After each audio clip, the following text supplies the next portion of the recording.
4 in the match. A match that was already done and dusted by the time he scored. But have a look at this one, Colin Murray. You called it. But he made it completely safe for Defence Force with this one. I mean, he had the vision to spot Adrian Fonset off his line, and all he did was calmly chipped it over his head. It was a brilliant goal, and this is from a man who came on as a substitute. So he was a little bit cold, and he was now just getting into the game. And that goal was absolutely another brilliant goal. Yeah, Dwight Quintero gets our goal of the weekend. Both matches coming from a cracker on Friday last week right here in La Hockeytown. We look forward to another cracker as Cunupia comes up against Central Soccer World. Colin, we did a lot of talking with some of these teams as well. And, yeah. Well, I know, and you went to have an interview with the coach of Central Soccer World, Randolph Boyce, who, you know, I've looked at him over the time. He was with the school team. Now he's graduated to Central Soccer World, and he's really doing a fine job. Let's hear what he has to say. Coach Boyce, you're coming into this match in 7th place at the moment, but more importantly, you got to win in your last match. What is the feeling like? The feeling is great. There have been an upliftment in spirit amongst the guys. They see the hard work that they've been putting in. They see the reward with the victory of the last game. So they even continue to work harder in training for this week, and we're here today to see how it goes against Cunupia FC. Well, you got to win in your last match on the back of some bad results. Is that a confidence boost for your team, you think? Definitely it's a confidence boost. We definitely been playing good football, but we've been playing in spurts, and we really want to play fluently the way and the style that we want to play. But we know with the opposition always cause a little problems along the way with that, and we're trying to put that into perspective. You're new to this competition. How's the learning curve been? You know, tell me some things that you would have learned. The learning curve has been great. From a coaching aspect of it, we have a young, talented team. A lot of guys in the transmission mode from SFFL to this top level. And you're seeing where experience, size, body strength, and a lot of things is playing a great factor. And you're seeing where we need, with the younger ones, we need some time. Well, thank you so much, Coach, and we wish you luck in your match later on. Thank you very much for having me. Well, it's going to be a test for Randolph Boyce with Central Soccer World. He's got the confidence. They're coming off a win. But of course, Cunupia, having drawn with Rangers, their confidence is sky high. Let's hear from the assistant coach. Is it David Wilshere? Coach Wilshere, 5th position in the league standings. You dropped a place from last week, but more importantly, you got a point against the league leaders. Bittersweet, I think. Yes, it was a great feeling. We came out to do something against Terminex, and we did it. We practiced it in the training, and we came out with a plan, and we executed the plan, and we were thankful for the point. But I've been doing some forensic into your squad, and I saw that there are a lot of changes this week. No Kevin Woodley for one. Of course, in midfield as well, some changes there as well. Tell me about those. Okay, well, Kevin Woodley is dealing with some serious issues right now, personal issues, and when he's ready, he will let us know. Keon Daniel has a slight injury, so he decided to sit out this since there's a break coming up. So he gets some time to heal himself, and he should be okay for the next rounds. Does the composition of your squad or the momentum of your squad change with all those changes happening? Well, actually, no. I think right now, everyone is buoyed to play these games. There are more excitement. There are more togetherness. Everybody wants to play. Keon and Maestro is not there, but they are showing and giving their experience to the players, and we are doing fine. Right now, they are coming out to have a win, and we should win today. Well, best of luck, Coach, and we look forward to seeing your match. Thank you very much. Some big changes in the squad, but we look forward to the action that's coming up on the other side of this break.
Welcome back to the Locked Recreation Ground. We're just minutes away from kickoff in this, to C Classico.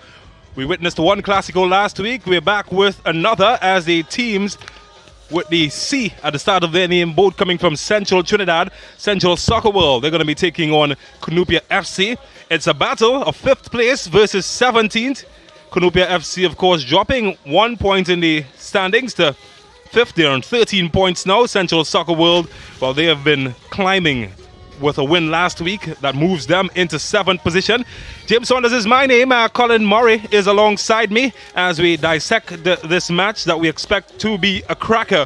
Just looking at the form of these teams, Central Soccer World, well, they've got 2 wins, 5 defeats, and 1 draw in the competition. That's a look at some of their members on the bench making their way out into the field. But more importantly for them, on the back of a 4-game losing streak, they picked up a win in the Central Classico last week, and that should give them some confidence coming into this match. Cunupia FC, on the other hand, well, they've been better in the winning position. They've got 4 wins in the competition, 3 losses and 1 draw. And although they dropped 1 point one place in the standings last week, more importantly, they picked up a point against the league leaders, the Hocketa Rangers, and that should give them some confidence. So both teams in confidence, Central Soccer World and their manager just making his way out into the park. Colin Murray, it's an exciting match that we can expect from this one, but one that you do fancy Cunupia, do you? Yeah, I think I will go for Cunupia simply because of their display last week against Rangers. The thing is, when you play against a top team like Rangers, you tend to give a little bit more effort. Coming up against Central Soccer World, there's a little bit of complacency. They may feel that they can walk out on the field and just pass the ball around, and the results will come like that. Central Soccer World coming up against a top team like Cunupia, they're going to be trying harder. So they're going to be pushing it. They're going to be giving extra effort.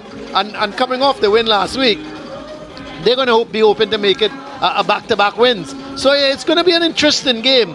If Cunupia don't give 100%, they can find themselves in problems. Well, let's talk about the big talking points, and in particular Cunupia. They're missing some big ones. Maestro Mensah, he continues to be out with injury. Yeah. Keon Daniel is out with injury. And more importantly, the league leading goal scorer, Kevon Showtime Woodley, he's missing. Is that a big blow? Well, I would expect it would be a big blow. The problem is, or the thing is, can they find the proper replacements? Who's going to put the ball in the back of the net for them? Woodley is missing. Now, he came on as a second-half substitute in the game before against Rangers. Didn't really impact the game. So they're going to be looking for somebody going forward to put the ball in the back of the net. Can they find that replacement? Well, tonight we'll see. And the other one is Keon Daniel in the midfield. I have a lot of time for him. He's such a cool, calm, calculated player. When he's on the ball, you expect him to play a decisive pass, whether it's a forward pass, whether it's a diagonal ball. He's such a good player and so calm and composed. So again, we're going to be looking at their midfield to see who is going to control things in the midfield. And we'll just have to wait and see how much a big miss are those guys. Well, Kwesi Allen, the goal scorer last week for Cunupia, he starts on the bench. Which is surprising, isn't it? Yeah. Because I thought he came on and had a great impact. Not only with heading of the ball, but his positional play was excellent, I thought. And he looked dangerous going forward. He was making some runs into the Rangers box. And, he could have had a double. It was easily, he could have scored more than 1 goal. Here are the officials coming out together with the teams. So we're getting set and ready for action. Central Soccer World coming up against Cunupia FC. And Central Soccer World, that's the team in the green. Their leading goal scorer is in fact a defender, Kemuel Rivers. Well, I've looked at their formation. They seem to play with 3 men up top, and then they've got an attacking midfielder, 2 holding midfielders, and then the 4 defenders. So they give me the impression that their wing backs are the ones they're going to bomb forward. They are the ones that are going to try and bomb forward and create the chances. So it's not surprising, based on their formation, that their leading goal scorer is the left back, because if he's going to fly up on the outside, and ball's going to come across, and he is coming on the blind side, he can very well score a couple goals. So the teams meeting each other, Nicholas Dillon, Jason Joseph, they will be the experienced men in attack for Central Soccer World. No Neil Benjamin Jr., he misses out today, and he's out of the squad. Cunupia FC without their talisman, Chavin Cesar, the former national attacker. He's expected to lead the line. And those guys, well, they're in charge of discipline. Had a good tournament so far. Graham will act as captain for Cunupia as he flips it up. As we take a look at the lineup, Ryan Frederick, he stands out together with Nicholas Dillon. They would be some of the potent attacking talent for them. Kenmuel Rivers, he's their leading goal scorer with 3 goals. He plays in the left back position. Jason Joseph adds some experience, while Leroy Wiley gets a pick in there. No Neil Benjamin Jr., as mentioned earlier, and they've got some talent with Devon Modest on the bench. Randolph Boyce will be the coach for Central Soccer World.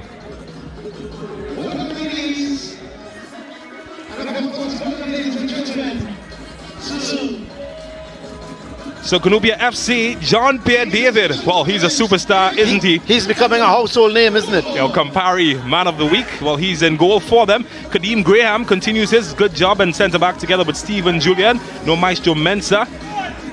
While their attack, Chavin Cesar will have to bear the burden of that. Kwesi Allen is on the bench. No Showtime Woodley. No Keon Daniel. But they've certainly got some talent with Dominic Douglas in there. Michael Defoe, he sits on the bench for them. And Cunupia FC will be hoping to gather some confidence. That man in your picture, keep your eyes on him. Well, such a star in this tournament. He's been phenomenal in the past 2 matches. Diego Suarez on the other end. Well, he's got his work cut out.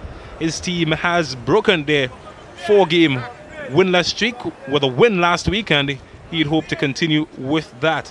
That man in the middle, certainly one that is full of experience, and he will be expected to lead the charge. He did see his colleague Caleb Wales appointed to the FIFA World Cup last week, and a good performance from him can continue the good work. So we've got kickoff here at the La Hoquita Recreation Ground. Cunupia FC, the team in black, moving from left to right against Central Soccer World in green.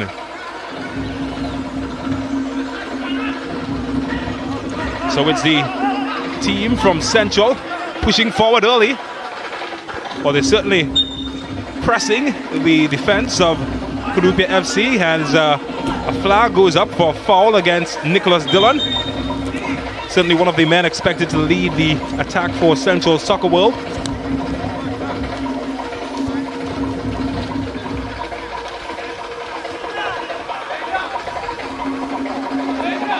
He's going to be coming up against that man, Jean-Pierre David. Although tussle for this one as the big boot sends it up to Dillon. Gets a good touch. Can't get away from David, but they keep possession. There's Jason Joseph. Lots of experience from him, and well, that's not even going to give him nightmares. Collects quite easily.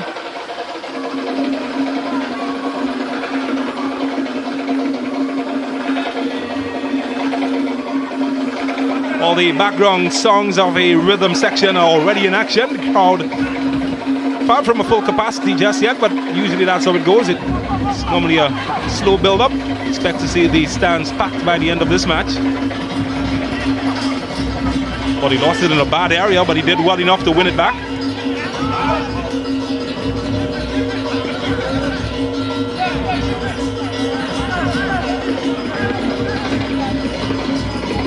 Well, they've finally taken command of possession, Cunupia. Looking for options, and well, ran out of options with a poor pass in the end. The captain, Graham,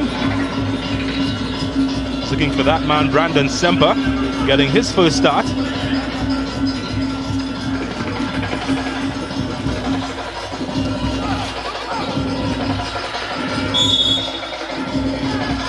Illegal. Foul won by Central Soccer World.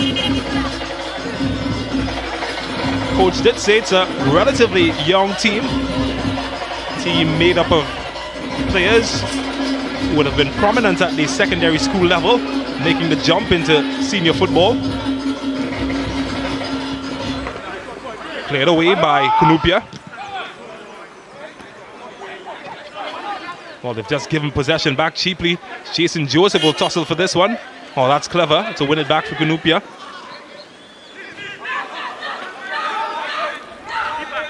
I like the press so far from Central Soccer World. They're not sitting back and allowing Cunupia to bring the ball to them. They're putting them under pressure from as early as their defensive third. Cunupia getting problems to get the ball out because of the pressure Central Soccer World is putting on them. Well, he tried to come out of traffic and was bumped out of possession. Fortunately for him, the referee whistle blows in support. They do love attacking down the right-hand side to Dominic Douglas and Worl Phoenix. That is side patrolled by that man in your far left of your screen, Kemuel Rivers.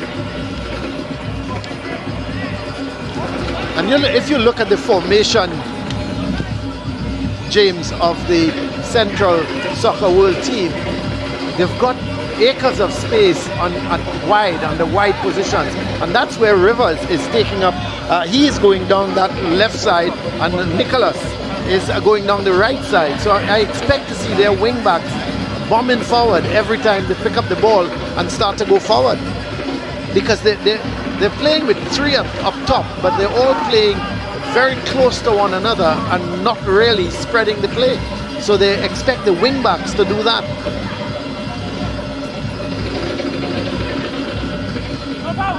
Well, they've got this one forward. Semper, is it?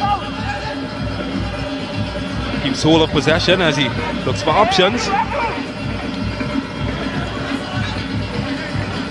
Well, a shot, the first of the match, and the one that Diego Suarez had fully under his control. I was Trevin Caesar. I thought he did very well because didn't get the placement he wanted, but it had some power behind it.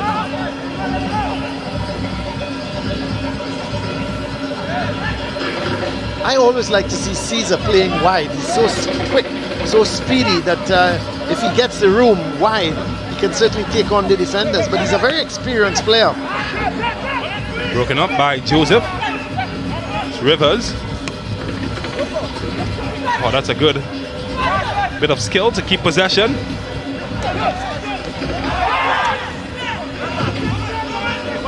Stephen James. It's done well. He has Maloney. Douglas versus Rivers.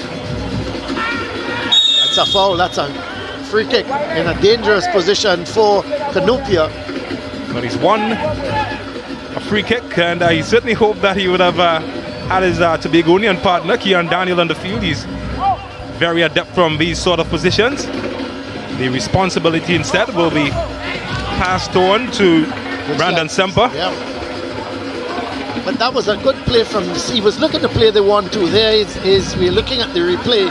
He was trying to play the 1-2 with Douglas, and he was hacked down from the back. So this is a free kick in a dangerous position. It could be the left foot of Semper trying to curl it over the wall into the top corner. He's got to put some power in it as well. But I would think he's going to look to go over the top of the wall and try and get into the left of the keeper into that top corner. There is Semper now. Semper into the head of Kemuel Rivers, and does get a throw from it. Actually, I think it's gone out for a corner. So they will have another opportunity to attack. It wasn't a good free kick. He never really got under the ball to get it over the wall. If you look at the free kick, he's not getting under it at all. He's hitting it. Once you hit it flat like that, you're going to hit it into the wall. Well, they pile some bodies forward to defend the corner as Maloney swings it into a dangerous area, and Suarez just plucks it off the head of Cowie. It's good keeping. Excellent keeping by Suarez. Well, he did well to keep it in, but he gave away possession in a bad area. And they push forward, but the whistle goes as the ball is adjudged, of course, the line earlier. The assistant referee saved him, because why would he want to play that ball back inside, and the only available player was a player from Central Soccer World. That was Maloney playing the ball back in, so the assistant referee saved him. I think you made a good point, because he played it back into a dangerous area. There's Jason Joseph. Well, he misread the option, and the pass was well intended. Couldn't find the target. One of the experienced players in the middle for Central Soccer World. It's a good competitive game so far. Neither team really dominating at the moment. I think there's Mr. Cool, the coach of Cunupia, Michael Defoe. They look like old buddies. Well, when your team is doing good, you tend to have a smile on your face and be good buddies with a lot of people. I like this, the Central Soccer World so far. They're hustling, they're not allowing Cunupia to settle at all. Well, this was well defended by Cowie, but the chance is still there. And well, when you're the Campari Player of the Week, that is bread and butter for you. Yeah, you're not going to beat David with that type of shot. But it's a bit scrappy. They're just trading possession at the moment, as Joseph tries another attempt to get it in a dangerous area. It's good defending from Stephen Julian. And well, finally they get it clear. Well, they are struggling with the bouncing balls in the area. They've been a very good pairing, Kadeem Graham and Stephen Julian, in this competition, with the absence of Mensah. But they have been tested quite frequently in the last 2 minutes.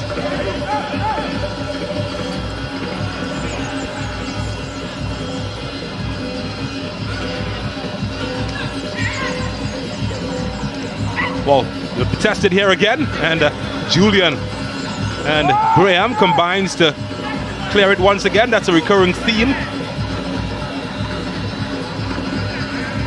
They're a good centre-half pair in Graham and Julian.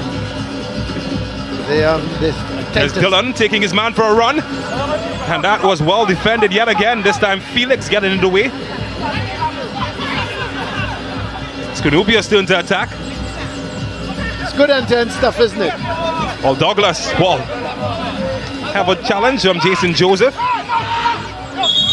Yeah, I was saying, James, that the Julian and Graham are really good defensive pairing in the centre of the Cunupia's defence. They seem to understand one another. And there's Coach Randolph Boyce. I don't know why he's looking so worried, but I think his team has made a good start.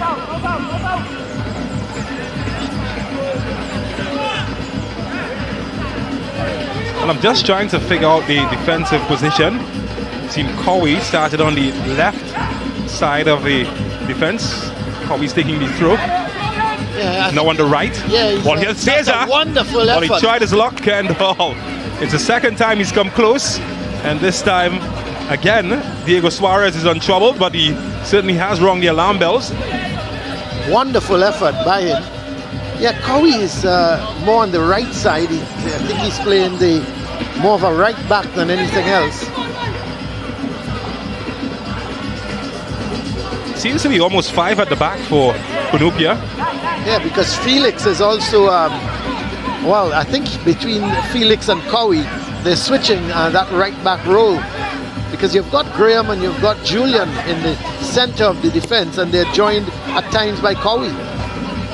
Well, here's Cowie to get rid of this one. And Felix, as he wins the throw for his team. They've been quite busy on the right-hand side of defense for Cunupia. And this should be harmless for the Soccer World to defend.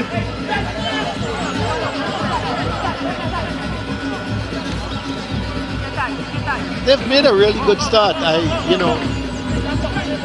They're just putting Cunupia, they're putting Cunupia out of their game plan as far as I'm concerned, because they're hustling them, and Cunupia just don't have the time to settle on the ball.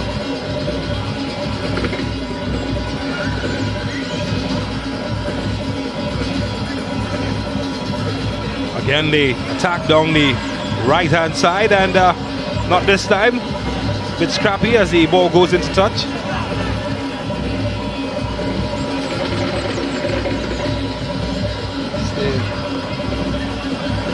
They're playing with those 3 men up top, Wiley, Frederick, and Brown.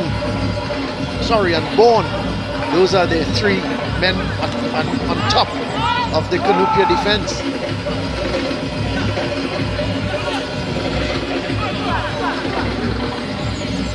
Soccer World, well, they've been allowed to build up in their third of the field. Cunupia just allowing them there. When they push forward into the middle, that's where they have issues getting it forward quickly. Heavily policed in the middle. And there's a nice looking ball in here, and Felix has scored on the wrong end, and his keeper comes to his rescue, but he's a bit fortunate. He was caught out as the attacker was allowed to get in on the inside of him. It was a good ball over the top, and this is the problem Cunupia is going to have, because they've got these 3 men on top, and they're going to be pumping these long balls towards them, and it's going to be a foot race 9 out of 10 times. There's that nice long ball, and is it Bourne? It was Bourne who was giving chase, and in the end Cunupia got a little lucky. The ball broke for the goalkeeper. Well, they're battling for this one here, looking for space to get a shot away. Gets it out wide. They've got options in the area. Can he find one of them? He does get one of them, and misses its mark, but he'd be a bit alarmed that he was allowed to get a free header in there, Brewster. It was a good ball. It was hanging in the air, and they couldn't meet it with the power that and the direction, of course, but it wasn't a bad cross. It is the cross ball coming in from Sandy, and the header just wide. Well, there was a gesture from the goalkeeper that a bit of handball might have been involved there. Certainly wasn't seen by the referee, so had that gone in the net, it would have been a totally different story. Acrobatic from Jason Joseph, and again they try to get it forward quickly, this time well read by Cowie. Felix got lots of space to exploit here, and that ball was aimed then at Cesar, who was prepped and ready for the spectacular, well cut out in the end. And it hustled to clear this one, only as far as Graham. Oh, he's lost it. Dangerous area, some space opening up behind him now. And the flag stays down only momentarily though, as well, the goalkeeper was prepared and ready, but Sastry on the far end had signaled that it was offside. It was a good ball from Frederick. Wiley just went a little too early, and because of that, he was in an offside position. Or was it Bourne? Bourne had gone a little too early, and he was in an offside position. He's been doing a lot of running. He's born for Central Soccer World. This is a free kick for Cunupia. So they're packing bodies behind, not giving much space. Chelvin Cesar would battle for his. He holds on to possession. It's Graham. Tried to thread the needle. Unsuccessful on that occasion. And well, the ball just went out there. Taken quickly. This game is playing at a really fast pace. I think they just need to slow it down slightly. But Central Soccer World, they're just unrelenting in terms of coming forward and putting Cunupia under pressure. Well, he's certainly getting lots of space down the right-hand side. Can he make something from it? Well, he can't get past Rivers. So experienced, but he's stolen it in a bad area. And well, after all the hard work, the cross came to nothing.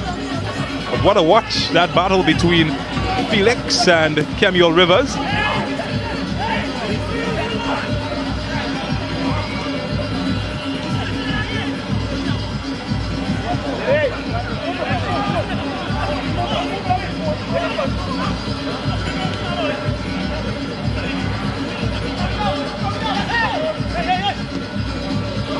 Again, they go over the top, and Stephen Julian has his eyes on it all the way to his goalkeeper.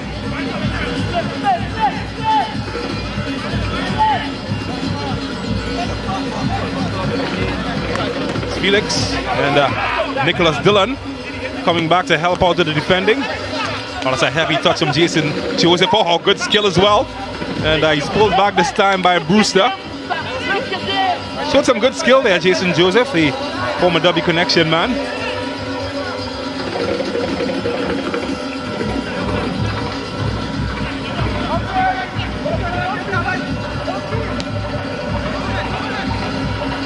Away by Julian. Oh, Caesar, he's done well. Well, he's trying to get his man going, but well read. Here's Cowie. He's got Douglas ahead of him, and was that a push? The referee doesn't seem to think so. Very dramatic, but I don't think it was a foul.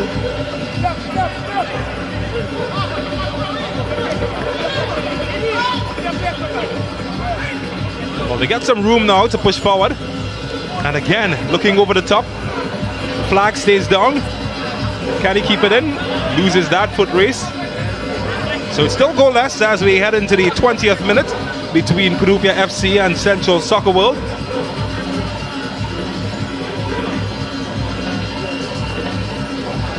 Yeah, that didn't seem to be a push. And of course, the Cunupia players would think differently. James, what's your thought on it? You thought he was a little nudge? Must have been a little bump, but nothing much. I think. I don't think it was enough for him to fall over. Yeah, to get a whistle.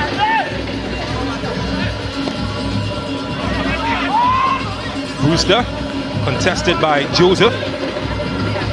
There's Nicholas Dillon battling with Stephen. Well, they've kept it to Felix. Looking forward to Douglas now. Can he keep it alive? Might have kept it in, but the assistant referee doesn't agree. It's a goal kick. But there's a man down just out of your screen. Yeah, he went in. When he went into that tackle, it was a 50-50 ball. Let's hope he's all right, because he's in a lot of pain, maybe just above the ankle. But it was that previous tackle, yeah, that he went into the tackle and immediately he went down. Not sure. Let's see who the player is.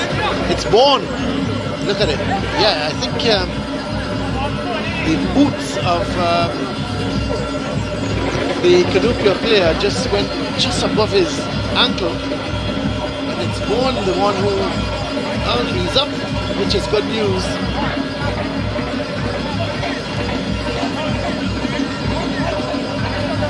So that's a Chandler, the physio, working her magic.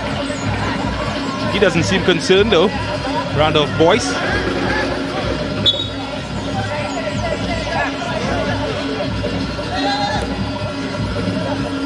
So finally, play is restarted. Oh, has he put himself in trouble? Seems to have.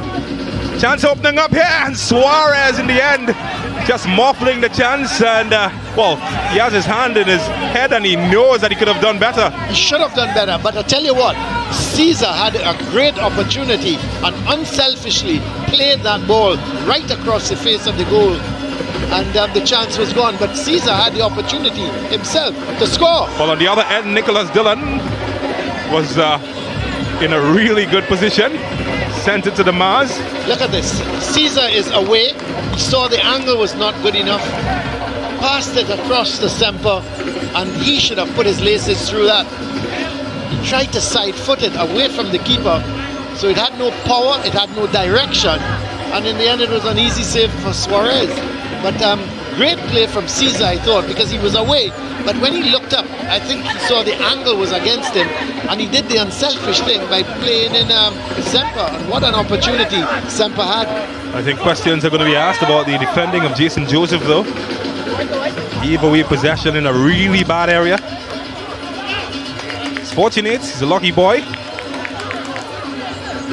But they'll be forced to defend here.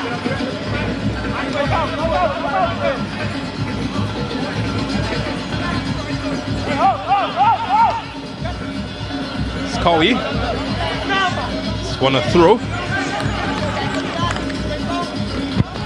Still goalless. Battle of the two central teams. Chance could open up here.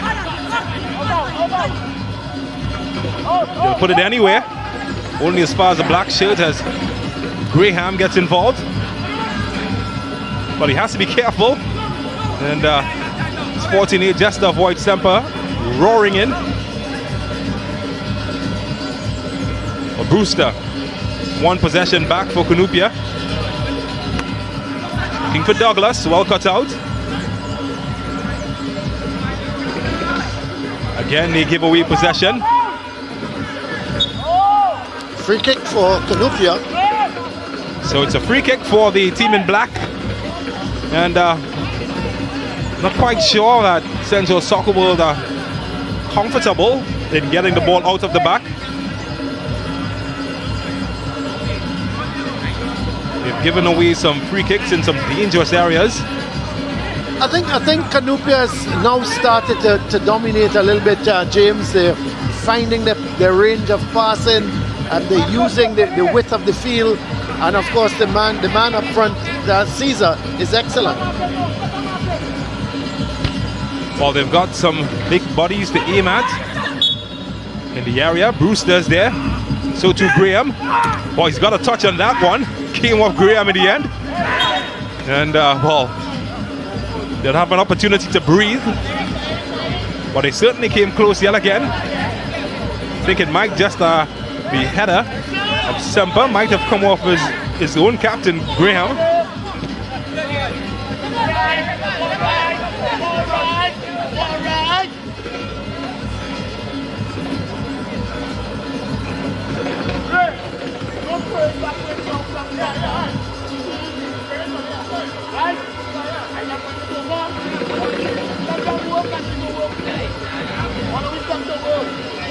Well, they finally got a pause now after what has been end-to-end stuff.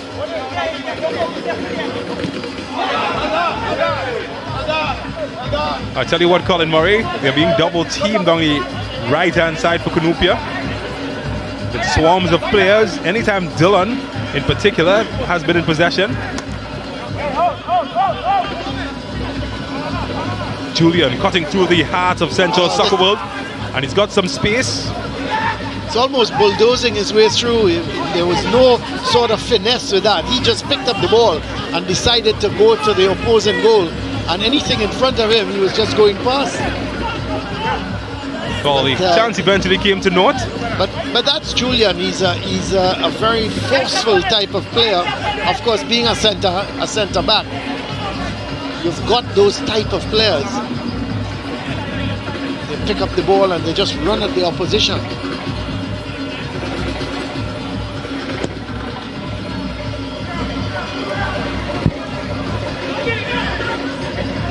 Well, Bourne will fight Cowie for this one, and he gets ahead of him. Should have been a regulation clearance, but it been kept alive to Kemuel Rivers.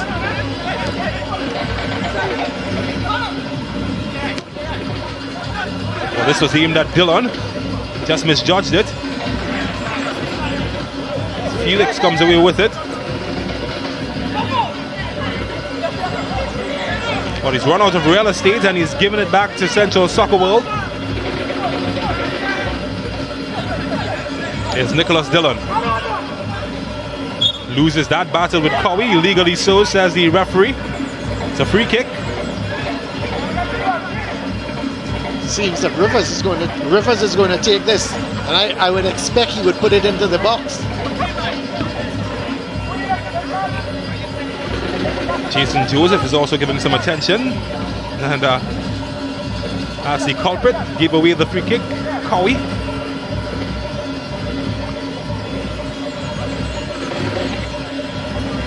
Well, they don't have the size advantage that Cunupia FC has at the back, Central Soccer World, but they have the big frame of Nicholas Dillon, so he will be a target. It's not a good free kick at all. Well, can they contain the pace now of Chubin Says on the other end? It's a good run from Semper, not a good pass from Caesar, though. Well cut out.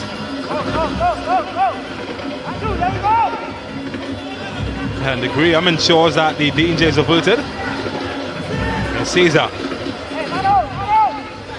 Just going to run at them, shoving Caesar.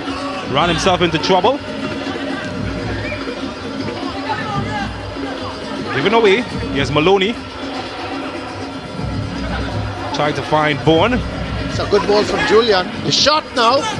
And, well, Suarez had everything behind it. Good idea from Brewster. He had the room in front of him to take the shot. It's just that he didn't get the real power, or more, not so much the power, but the placement. Because it was, in the end, it was a little bit difficult for Suarez, but he got behind it, which was the important thing.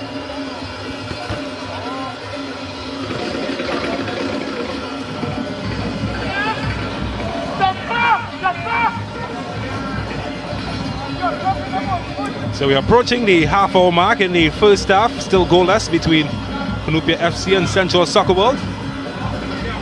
Oh, that's just wasted. Not quite sure who the intended target was. Lots on his shoulders, Nicholas Dillon. No Neil Benjamin Jr. today. Did expect a lot from him.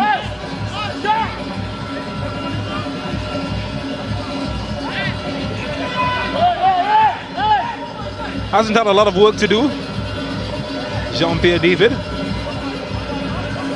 Used his feet more than his glove this evening. I'm not sure anybody in a Cunupia shirt would be disappointed by that.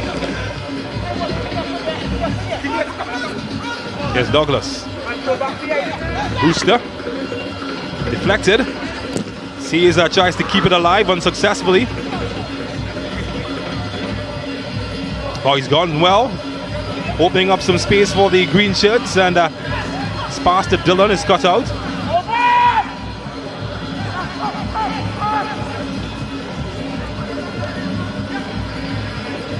Well, they're trying to exploit the space left behind by Central Soccer World. Forced all the way back. Cowie gets involved. He's got a lot of room in front of him. It's a good ball. Here's Douglas. Well muscled away. Try to keep it alive. Douglas. Maloney comes away with it. Looking for Felix. He's got lots of space here, Felix. Can he get a good service? Well, not what he intended. His intention was good because he was like trying to cut it back, but he was always under pressure because that ball was running away from him. It's well intercepted by Graham there. Oh, Nicholas Dillon has been a tad underwhelming so far in this match. Shown more promise on the defensive end than in offense, which is his strength.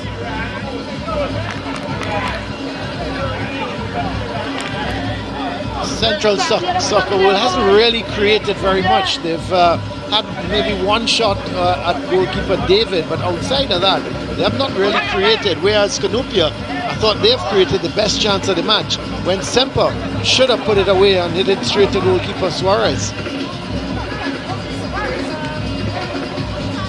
Well, they just haven't been tidy with the passing. This one rolls back to Jean-Pierre David. It's been a lot of midfield action, really and truly. So when you look at them going forward and creating the chances, both teams in the opposing defensive third, we haven't seen much of that. Oh, that's a smooth turn there from Graham. But he's lost it in a bad area. It's the second time in the match that has happened. His partner, Stefan Julian, comes to the rescue. Well, they're piling on the pressure now, Soccer World. And again, Julian is forced to intercept. It's a Semper. Maybe he can get away now. Oh, he's got a burst of pace here. A good cross could give them some chances. Well cut out.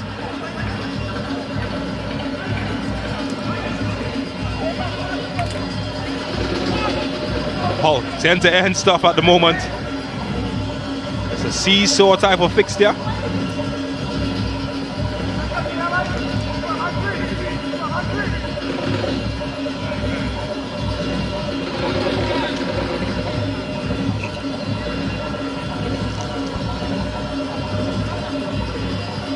Well, this is cut out by Cowie. It's been very mobile along the back line. Well, he'll toss it with Julian here. And, well, few attackers have won that battle. Yeah, the skipper Fredericks.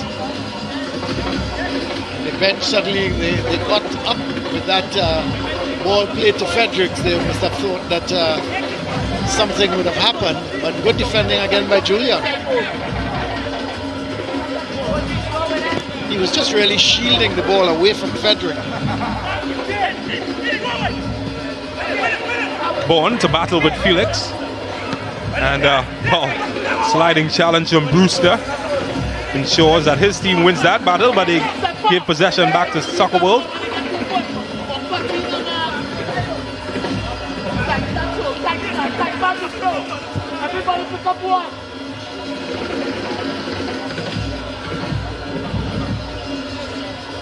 Well, he's going to be happy with his team's performance so far.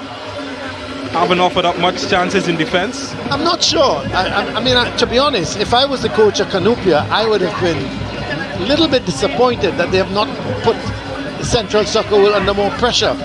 You know, I think their final passes have not been good.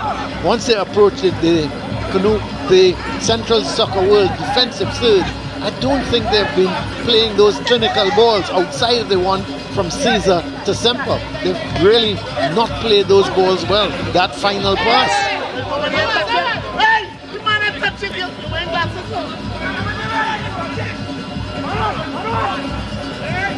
Well, there's a chance opening up for Bourne. And, well, David gets a touch.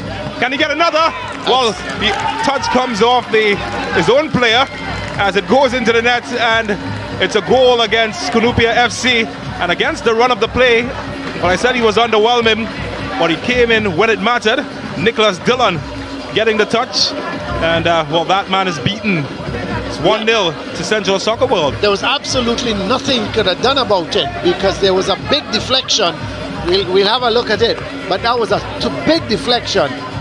Now, he's made a good save here. Watch the save from Bourne. Low to his left. He pushes it out. A slip there, and then the slip from, was it Sandy? It seemed to be Sandy, and then the deflection off of Sandy took it away from David into the corner.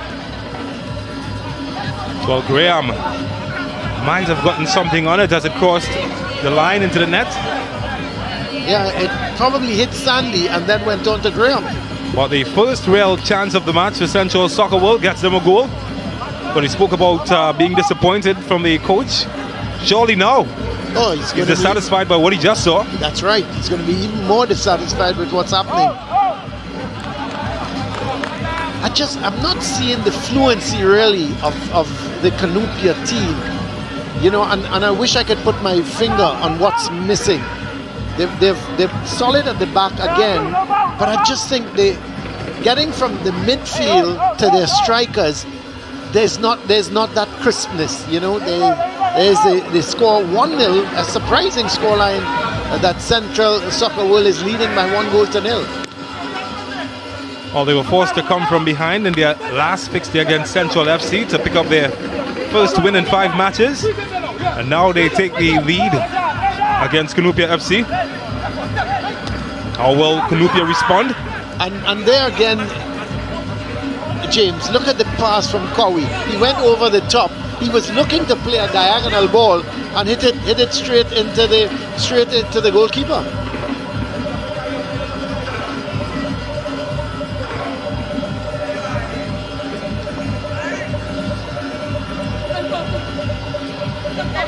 So Nicholas Dillon, in the 36th minute, he's going to be credited with a goal, but was a big deflection. Will there be a response from Cunupia FC? They've got 7 minutes of first half minutes remaining to try to make some sort of impact in the match. It's been more frustration for them so far.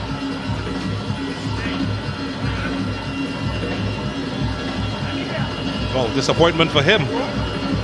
Usually very reliable. Not much he could have done from the goal conceded against him. Central Soccer World bench there.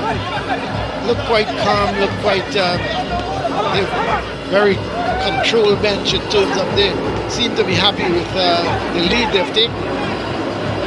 Cut out by Douglas. Well, he's run into some trouble, Booster, but he manages to keep it. Bit of a handball there as the whistle alerts to from Kemuel Rivers.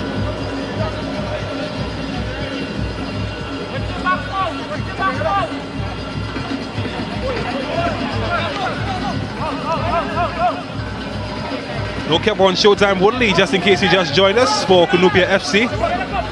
Certainly missed his presence in the attack for them. While I agree with that, James, you can't just be depending on one man. Yes, he's the top goal scorer, but you've got to look around and say, okay, Showtime is not here, who can do the job for us? And they've got to look around and get someone else to put the ball in the back of the net. Well, they're also missing Keon Daniel, the former T&T international. The build-up play has looked a bit laborious in this match. No sense of fluency. They struggled, I think, from that.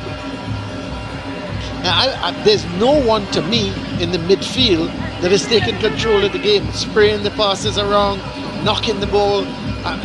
This is not the Cunupia team we saw that played last week. They look a totally different outfit. Well, this could fall nicely for Brewster, but the flag goes up. And, more frustration for the team in black.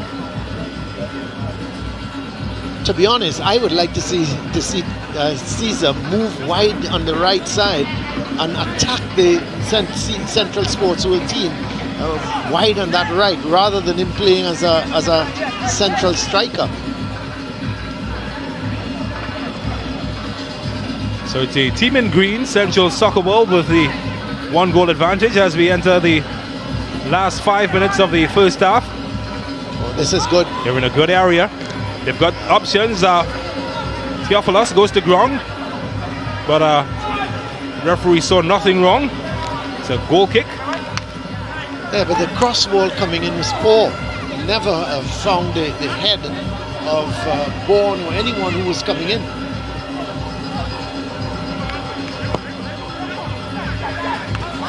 Here's Jason Joseph, Nicholas Dillon.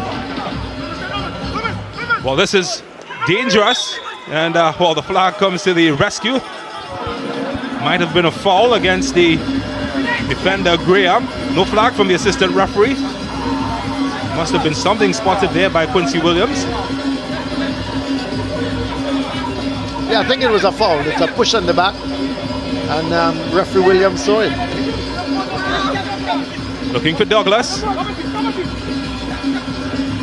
they've got lots of green shirts for company, but maybe here they can open the lock.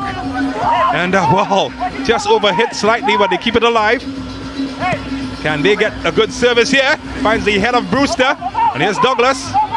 No space to shoot. And finally, they get a shot, and just wide. Suarez made sure that it was safe, but he had no idea as it flashed wide of his far post.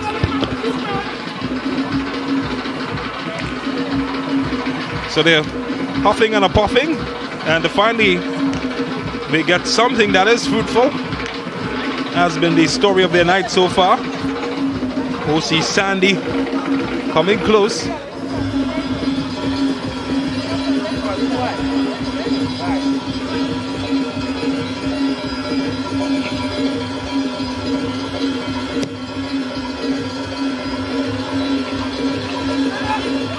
Graham. Caesar keeps it alive. Jovin Caesar gives it up to Jason Joseph. Here's Kemuel Rivers. Felix. Maloney. Brewster finally getting some passes together. Can Caesar keep it alive? He does. He has options in the area. He couldn't get past his man because it was an illegal challenge from him, but he does win a free kick. Maybe the last bit of action for them to get something in the first half. Well, Caesar's gone wide on the right, and I like that move because he's got room to play with, and you can see from the time he picked up that ball, his one intention was to run at the defenders.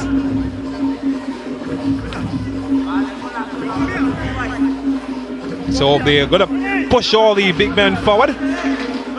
Graham just might be the target. That's a good ball. Finds the head of Cowie. And, well, Graham, not used to being in such an advanced position. And it showed from his attempt at goal. But I thought Cowie should have done much better with the header. It was an excellent corner. And Cowie got up, never directed his header towards the goal, and I thought it was easier to hit the target than missing the goal, and he missed by a long way. Well, here's a foot race that Julian should win quite comfortably. So just 1 minute of regulation time in this first half. Central Soccer World lead by 1-0 against Cunupia FC. So they've just moved into 7th position, and a win here this evening might help them advance further in the standings. But just 1 minute of time to be added on as Quincy Williams looks at his watch. It's an interesting ball, but 9 out of 10 times the defenders are going to win it. This is Julian and one of his runs again, and I thought he might have been brought down. The referee has played advantage. Keeping it alive, well cut out. Can't find a way past the green wall in front of him. It's been the story of Cunupia's night. Gotta find answers. Maybe this is one of them. Heavily marshaled. No room in the inn.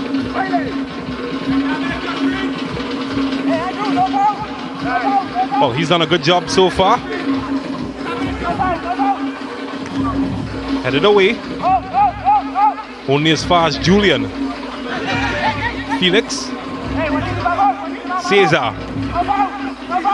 Here's Maloney. And maybe the final bit of action as we enter the final 30 seconds of the time that's added on. Just the last attack for Cunupia to get an equalizer. They need to get it into the box. Again, Cesar can't muscle his way past the green shirt, and Cowie's left to defend this attack, and he does a pretty decent job.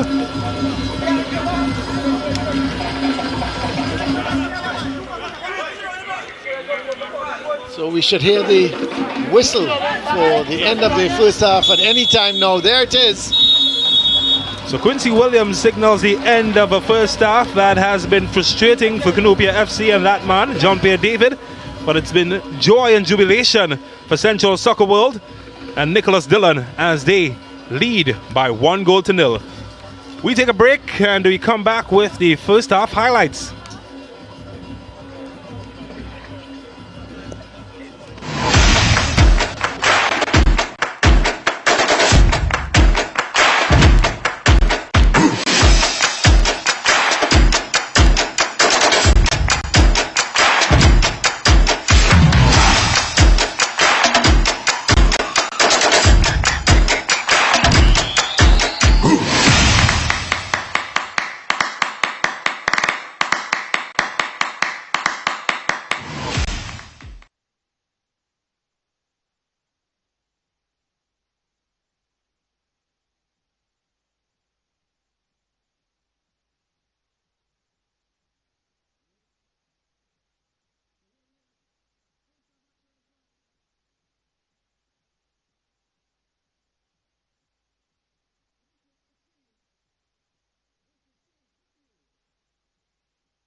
1-0 the score. Central Soccer World lead Cunupia FC by as we kick off match week 9 here at the Locator Recreation Ground. Let's see how that action unfolded in the first half. Cunupia FC, of course, in 5th position, facing up against the 7th place team, and Chevin Cesar would get his first look, getting funky with the acrobatic attempt. But on the opposite end, Jason Joseph a bad giveaway, and Cesar opening up the best chance of the match, one that Semper couldn't convert in the end. On the other side, Central Soccer World, they did have some attempts of their own, and Nicholas Dillon sent that one to the moon. He should have done better. Never got over the ball, did he? Julian and Brewster, well, they tried their luck again, and again Suarez proved to be a rock. And then this moment, Bourne with the initial shot, not well held by the goalkeeper, and nothing he could do about Nicholas Dillon's follow-up attempt, taking a deflection, 2 deflections in fact, and entering the net as Central Soccer World took a 1-0 lead against Cunupia FC. If you notice there, Graham in fact put his hand out, and that could, of course, if it didn't go in the goal, he would have been sent off. And then the last chance of the first half, flashing wide. 1-0 the score to Central Soccer World.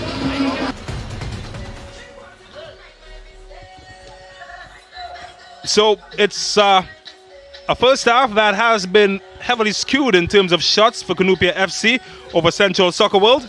Yes, you look at it, shots, 9 shots to 4 for Cunupia. It just shows you that Cunupia have really dominated.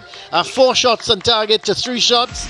And the fouls, the yellow cards, no red cards, offsides. You know, there have been a lot of midfield play, and that's why we're not seeing many offsides and corners and that sort of stat. But all in all, 1-0 Central Soccer World. I think that's just slightly, James, against the run of play. Cunupia, as we saw from the stats, they have dominated. They have more or less dominated. But let's go off to match week 8 highlights. Ascension Tournament action as we take a rewind of match week 8. And a big match, Dominic's La Hocator Rangers in first place, coming up against 4th place Cunupia FC. And, well, the top team for some top saves. Jean-Pierre David, keep your eye on him. Very instrumental in this match, keeping the captain out, Jamal Crichton. But he couldn't keep this out. Real Gill, the Macarena, finding the far corner, and they were ahead in the 25th minute. But look at him go. Dog them out wherever they came from, height and angle. Jabari St. Hilaire, no slouch himself on the opposite end. But he couldn't keep this out. Kwesi Allen getting the equalizer in the 57th minute for Cunupia. And they were back in the contest. Well, how will the Hocator respond? They huffed and puffed, but they couldn't blow that man over. Yeah, kept everything out that came at him. He was happy. Everybody was happy. Cunupia taking a point. 1-0 the final score. Police and Defence Force met in the PS Classico, the Protective Services Derby. And, well, promised so much, and it delivered from as early as the 17th minute. Mikel Jem Gordon capitalizing on the free kick from Jabari Mitchell to put them ahead 1-0. And then Cadian Gabriel got clumsy, and the referee pointed to the spot. Brent Sam doesn't miss from 11 yards. Equalizer in the 27th minute. And then Jamil Boatsway, the easy second top goal scorer for a reason, getting the one to put them 2-1 ahead. But Mikel Jem Gordon, not to be outdone, snatching an equalizer. What a match, being set up 2-2. And then some clumsy, or was it? Well, tell you what, lots of debate about that one, but no debate about Brent Salmon when he put this to put them 3-2 ahead. Was there to be more drama?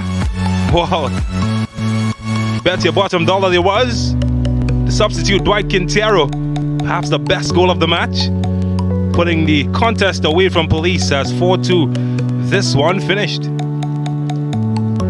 At the Arima Velodrome, Moruga FC took on AC Port of Spain. Team from Deep South facing the capital team, and Mikel Poon Algaron would put them ahead 1-0, AC Port of Spain. And then later on, Saeed Charles, he would make it 2-0 to the capital team. And they were carving open Moruga like butter. Che Benny, well, he got fancy, and that made it 3-0. Some rough play, kung fu challenges, and some cards as well. And then keep your eye on Sidale McLean. That's one of his 3 on the night. Atiba Charles, though, would pull one back from Maruga, giving them some sort of consolation at 4-1.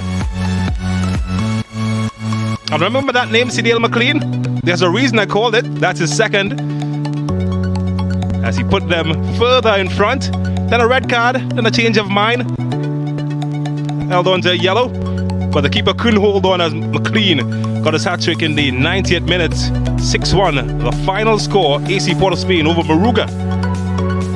And then Deportivo Point Fortin took on Real Westford, team from the Western Peninsula, facing the team from the West, and Akinola Gregory would put the Southwestern team ahead 1-0. Make that 2, getting a second from the penalty spot. And then Houghton Hector did all the hard work, and Andre Pacheco took it right from him. Doesn't matter. Conks for Point Fortin, 3-0. And when Ramdeen went flying, the cards, they were coming. Gregory setting up Houghton Hector would finally get on the score sheet, and he made it 4-0 to Deportivo Point Fortin. And then there was a Central derby, Central FC taking on Central Soccer World. Lots of pleasantries being passed about. And it was the FC with Simeon Bailey getting on the score sheet in the 15th minute, as Central FC ran ahead. But that was short-lived because Soccer World, well, they equalized to Ryan Frederick in the 49th minute, and it was 1-1, all to play for in this Clasico until a slip, a bit of a blip, and there was no skip from the attacker as he went down, and Kemuel Rivers would score the winner 2-1 for Central Soccer World.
done for Cunupia FC as they find themselves trailing by 1-0 to Central Soccer World.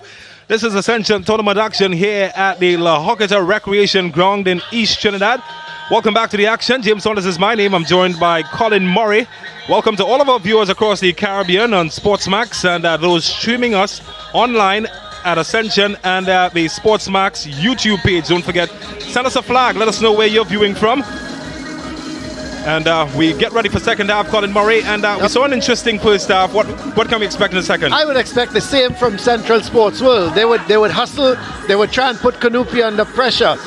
They've got to be a little bit more composed. Cunupia, I expect they'll make a couple substitutions because they're lacking the fluency. You know, they look a little bit disjointed to me. And I think they need to get a couple guys into that midfield who will pull things together, create the chances for them, knock it about. And they are, in fact, making 2 substitutions now, James. The men coming on, it looks like Travis Joseph and Kareem Riley. So those are the 2 substitutions. So changes being made for Cunupia FC. And I expected that because, as I was saying, they seem to lack a little bit of fluency. And maybe Joseph and Riley will give them that little bit of an edge in terms of their passing. So Riley is being asked to play on the left side of the attack. And he replaces Ilya Brewster, while Travis Joseph has gone into the center. So changes in midfield and in attack for Cunupia FC.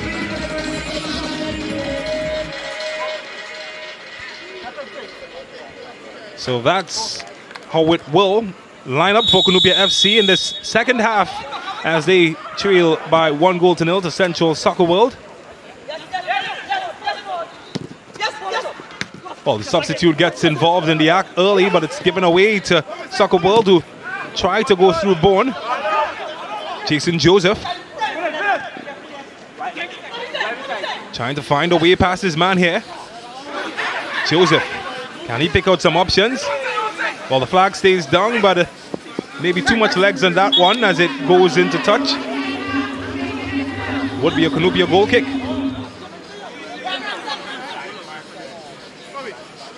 So just wonder what the team talks might have been like at halftime.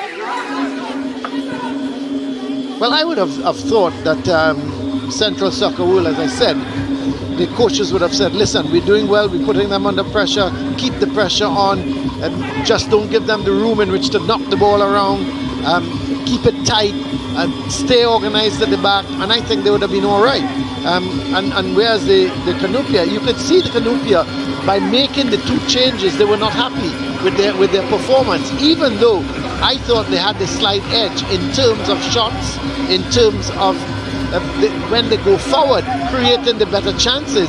And really and truly, Semper should have scored when Caesar played him in. So the team talk at halftime would have been totally different. One would have been stay as you are, keep it tight, stay organized, and the other one was let's push forward more, let's be a little bit more organized, let's pass a little crisper. And because of that, they've made the 2 changes. Riley, for example, he's gone forward in that wide position on the left, and then Joseph has come into the midfield. Well, that's a bad giveaway from Julian. Opens up some room, but it's quickly given back to Semper. But he runs into traffic, he bulldozes his way out of it, but it's too long in the end for Kareem Riley. And well, just a comedy of errors on both teams. Well, I was about to say that, James. Again, we see Cunupia giving the ball away, and that's their problem. There is Mr. Cool, not looking so cool now, because he must be a little upset with the way they're playing. This team has played nothing like they played last week against Rangers. Final ball might have come off the head of Cowie. Throw for Central Soccer World. They've got just about 43 minutes to hold on to their 1-0 advantage. Did get their first win in 5 matches last week against Central FC. Maybe another here as this one flies over the head of Bourne. But it's given away. Here goes Trevin Caesar. There's Douglas. Gets Douglas away. It's a foot race that he uses illegal motives to get past his man, and well spotted by Quincy Williams in the end. They're quick on the counter attack, aren't they, Cunupia FC? It was a good run from Douglas. The pass was played, but he wanted it delivered in front of him for him to run on to the ball, but it was some good defending. Now the ball has been sent back to, and a card might have been issued as well. I'm not sure who got the card.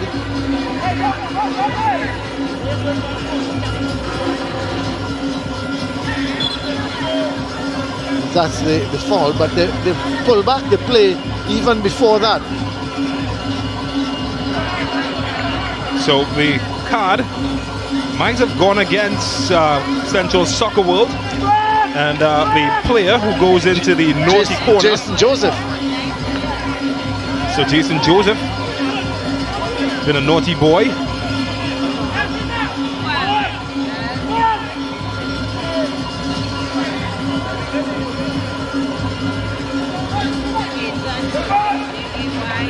So Jason Joseph has confirmed the recipient of a reminder of his dirty deed. Howie.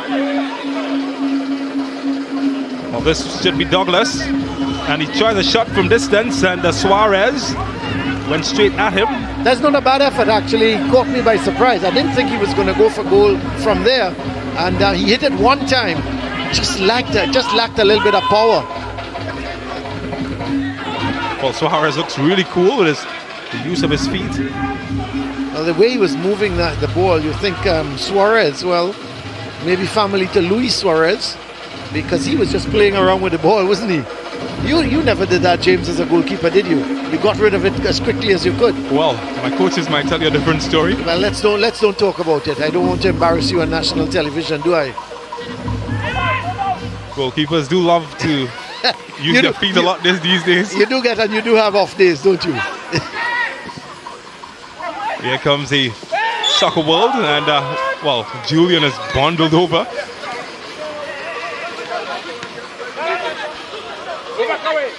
It's a substitute, Riley. Well, they're going to be asked to build up in deeper areas because they have struggled finding space in the middle and the final third of the field. Penetration, though, has been lacking for all of their shots. They get 9 shots in the first half.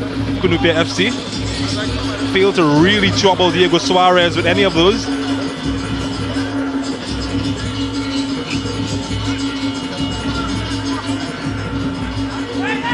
Here's Kemuel Rivers. He's the leading goal scorer for Central Soccer World, the left back. Well, a man down. Doesn't trouble Quincy Williams as he allows plays to continue. Goalkeeper David gave it away.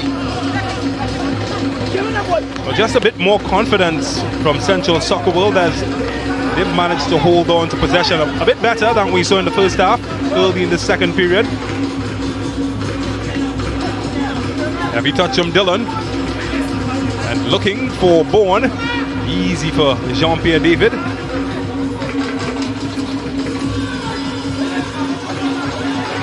Chavin Cesar has been asked to come deeper, and they've lost it again as the build-up struggles continue. Maybe a chance for a shot here, and well, his intention was to find Dillon, but the touch too heavy in the end for the big man. That was Wiley. He took it down very good indeed. Took it down, and he was just looking to lay it off. But I think his control, first-time control, was excellent.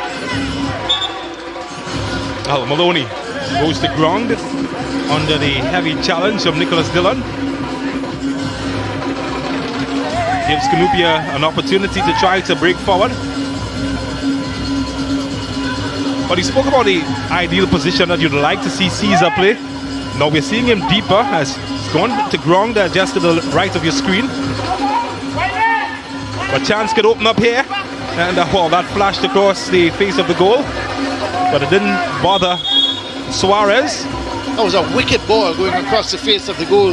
There was just nobody in a black shield to follow through, but it was a really good cross, very dangerous cross. It's the kind of cross that has the goalkeeper unsure.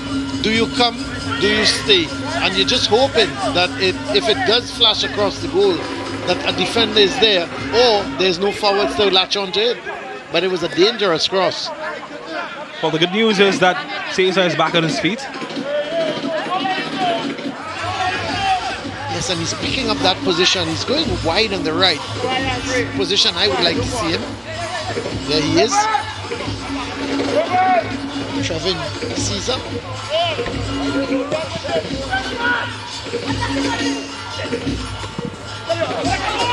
Well, not the most in that header. Nicholas Dillon pulling out the party tricks. And maybe picking the lock here. As Bourne gets a shot away, and gravity did not work on that occasion as he tried to get it under the crossbar. Yeah, he knows he could have done better. Of course he could have done better. He never got over the ball. It was a lovely ball from Dillon. Dillon is a workhorse in the midfield for Central's Soccer World, and he's spreading the ball around. That was a good ball over the top. And I think when you look at the shot, he really grabbed at it. Let's have a look. Brilliant control. That's excellent by Dillon. And then the pass. And I just thought he just never got over the ball. The ball, he needed to back off a little bit and get over the ball. It was not a good attempt, and from Bourne it went high over the bar. He should have done better. Again, another Cunupia attack comes to note as Graham is forced to defend. Dillon has done well. Julian comes to his rescue. Forces him back with Dillon. But I think Julian has looked really solid in central defense. He's the only player for Cunupia FC that has played all across the back line. He started in left back, moved to right back, and with the injury of Mensah, has been forced to go into a centre back position, one that he has certainly lived up to the high billing and the shoes. Yeah, he's adapted well, hasn't he? Certainly has. Well, more space opening up on the right here for Central Soccer World. That was another good ball from Dillon, wasn't it? Looking for space to cross, deflected. Again, that's good. That's really good there as he gets it away. Not the kind of confidence you usually see in the defense. I'd love to get another look at that.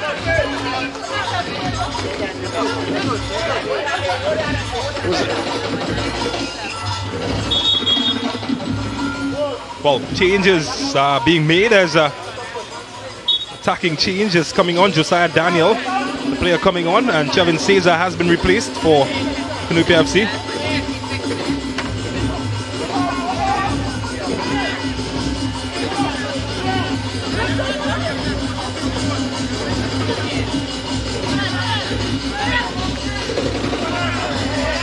Well, they'll chase for this one as it goes out for a corner.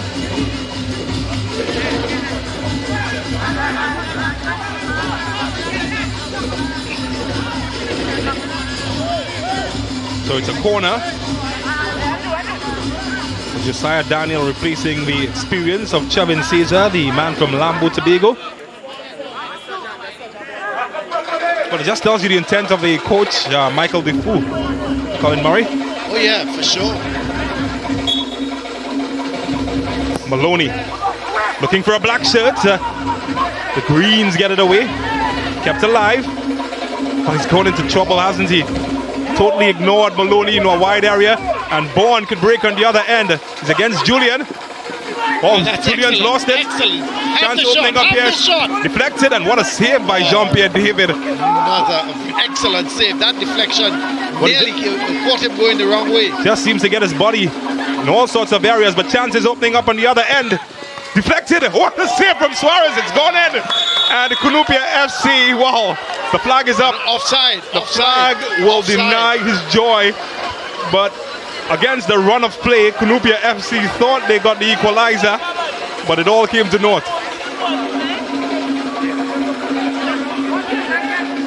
Semper was in an offside position. He got the deflection as well, but it wouldn't count. Well, I haven't seen Dominic Toretto for this match, but it's been fast and furious, the action. Yeah, good end-to-end stuff, isn't it? It's a much better second half than we've had so far than the first half. There's Jason Joseph.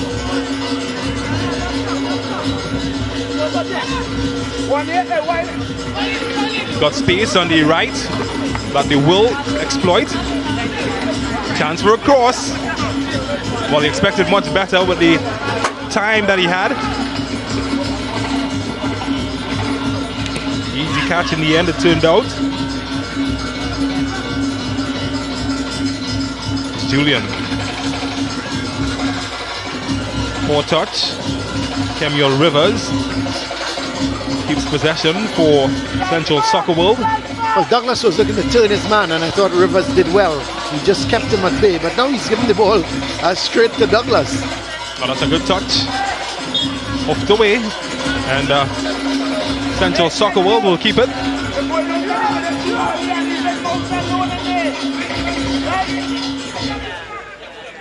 Well, it's a match many neutrals might have expected that Cunupia FC might have had the edge. They did have a better form guide coming into this one, albeit they only have 1 point in their last 3 matches. So that's good though from Jean-Pierre David. Good keeping. He realized the danger, came off his line quickly, and then smothered the ball. Excellent keeping again from him.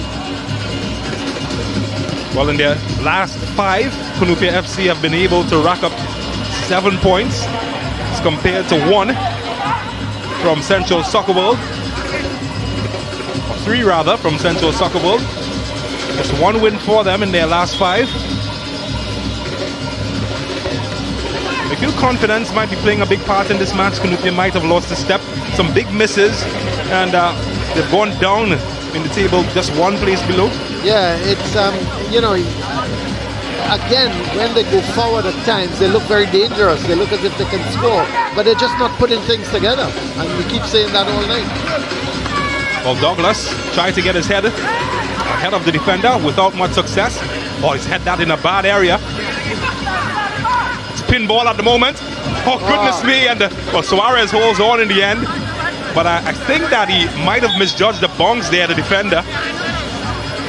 And he put his keeper under tremendous pressure. He did, and Suarez is hurt because they jumped by that man who has come on. Daniel as a substitute was incredible. He should be playing basketball. It was absolutely, he made height and went over the keeper. And in the end, Suarez did well. Thankfully, he's sitting up now, so that's not too bad. There's Daniel. He just flew through the air. Look at Daniel coming. Look at this jump. Whoa! Always second to the ball though, because Suarez had it covered. Well, in basketball, you'd say he got posterized. But the good thing is, both players they look healthy, back on their feet, including that man, Diego Suarez. He was beaten once by that deflected shot, but the flag saved his team. But he's done well. You know, he hasn't done anything extraordinary. I think he's just been very competent. Suarez, whatever has come his way, he's held on to it. Julian to Joseph. Dylan. Oh, that's a good header back inside. Heavy touch from Joseph, but the chance is still alive. Yes, Dylan. I tell you what, Dylan, I think he can tell you, James, where every blade of grass is on this field. I think he's been absolutely magnificent for Central Sports World. He's everywhere. And most of the plays, Dylan is at the heart of it. Well, chance opening up here. Just might have been a pull there from Graham. Well, the referee says it goes against him. The attacker, that is. And that will be called back. But it did look for a second that Ryan Frederick had gotten the jump on Graham.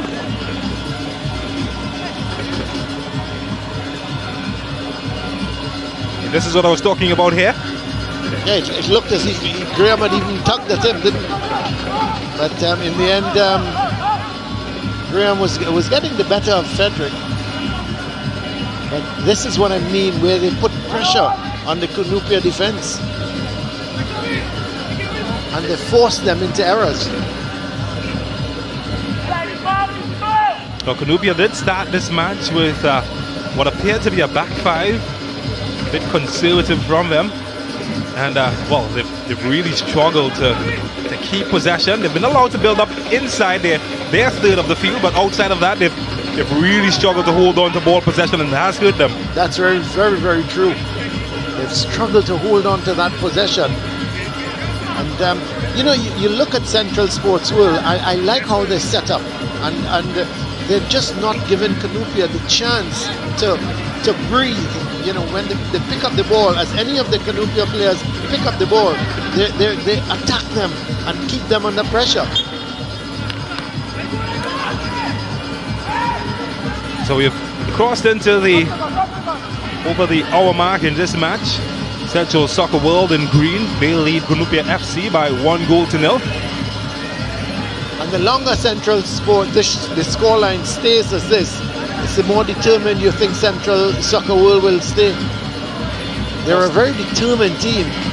And as we heard from Coach Boyce, when he said that they've got the confidence, things are building, they're improving all the time, and you can see it. Because I will still maintain that I think Cunupia is a good team, and Cunupia is a top 4 team. But it's easy to say that. You've got to go out there and play football. You've got to go out there and spread the ball. You've got to take possession, and you've got to make the passes tell. And of course, you've got to finish. And so far, we've not seen that from Cunupia. Well, they do have a chance to move into 6th position. Central Soccer World, if they get their 3 points in this fixture, temporarily at least. AC P.O.S of Spain currently occupied that position. They come up against the league leaders, La Hoquita Rangers, in our 2nd fixture at 8 p.m. right here in La Hoquita. So it's a chance to progress. They've already jumped 1 place up the standings after their win last week. So they'll be hoping to hold on to all 3, which will take them into 10 points, just ahead of AC P.O.S of Spain in 9.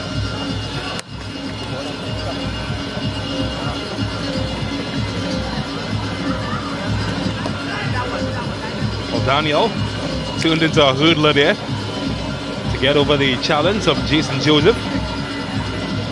Well, we spoke about the league leaders. That's our first sighting of them. Ross Russell Jr., Caleb Sturge with the coloured hair, Daniel David and company. AC P.O.S of Spain, they've got their hands full, I can tell you that much. Well, Rangers will be expected to win that game tonight. But Suarez again going into a collision, gets the better with a punch away. Maybe some space opening up here, and again Julian. This time the referee deems this challenge not to be the that's variety a yellow card that will be allowed. As that face confirms that he knows that he's going to go into the naughty corner. The yellow card. Yeah, it was. He just barged in.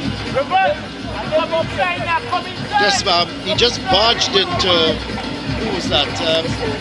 Yellow card confirmed. Joseph, was it? It is Joseph with a kick, with the free kick. That's a good kick. That's an interesting ball. Graham gets a touch, but it falls to a green shirt. It's a corner. Central Soccer World will try to add some insurance to their 1-goal advantage.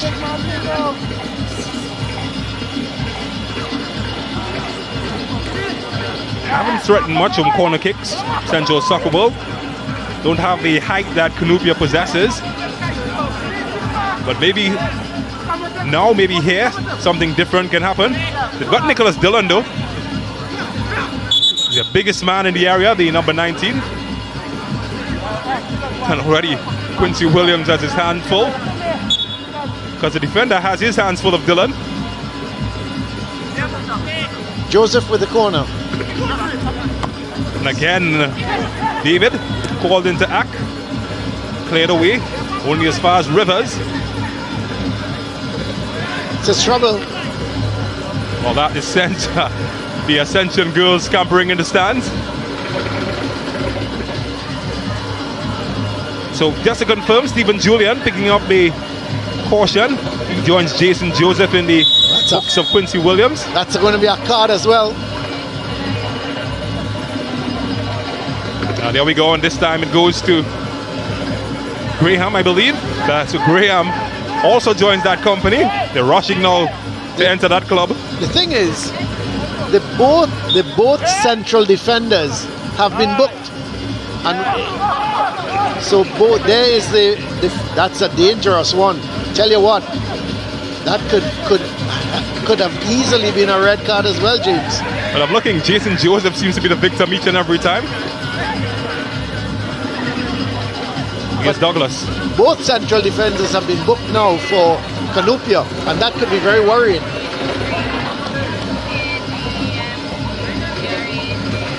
Well, it hasn't been his best game though, Kadeem Graham. His first name is usually Rock, surname Gibraltar. Well, chance here, and oh, what a save that was from David, and it's a second bite at it. And wow, who's Gibraltar now? David certainly has taken that title. Injured himself in the process. Was an excellent ball though, played through. Was it to Dillon? Yeah, Nicholas Dillon was involved on the follow-up attempt. The first attempt though did fall to Leroy Wiley. So Leroy Riley with the, or Bourne rather, with the first attempt. He showed too much of the ball to David. And then Nicholas Dillon at the follow-up. Yep. He was just a little too late, but look at the ball. Beautiful ball. And there is, was it Wiley? No, Bourne making the run, and he showed too much of the ball to the keeper. Well, he's back on his feet. The usual magic of H2O. It's a healing potion sometimes. Once again, David keeping them in the game, and this is AC P.O.S Spain. Yeah, that's a team that will be coming up against the league leaders. They're in 5th position. Central Soccer World, if this result holds, could leapfrog them into 6th position. Nicholas Dillon, he's done his job so far. He's been the difference maker in this match. His goal, see them lead by 1-0. Not only with the goal, I think he's been the real engine of this team. He's been non-stop running. He's created the chances. He's been a real thorn when he's moved forward. He's playing almost like an attacking midfielder. Here's Wiley looking for space. Oh, that's a good ball. Can't pick out a teammate as Maloney helps out in defending. Daniel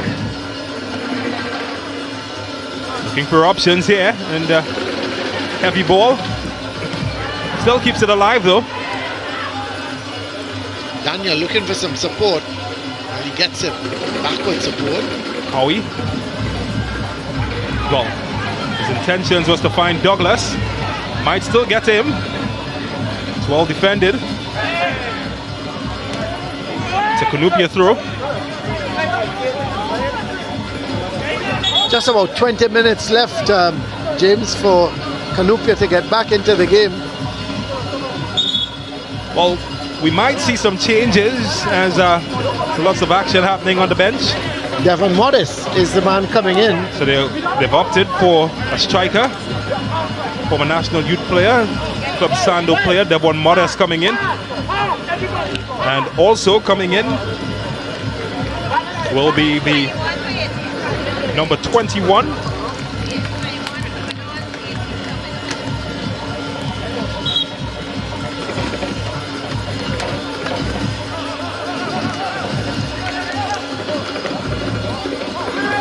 Miguel Cordell is on. So 2 changes, offensive changes as well. Oh, Modest right into the mix. And he's been fouled.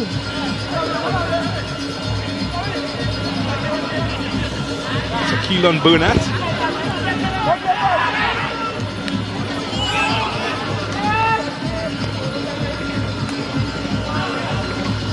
So they're looking to secure the game perhaps, as Daniel is sent on a chase and a shot. And Suarez, well, he made it look more difficult than it really was. But he was always comfortable and in charge of that one.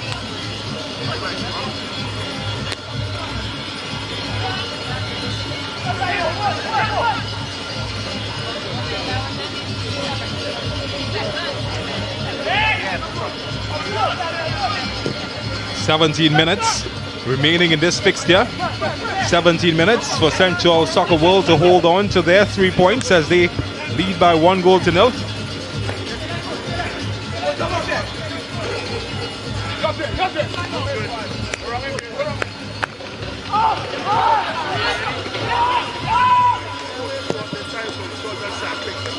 Cowie forced to chase this one.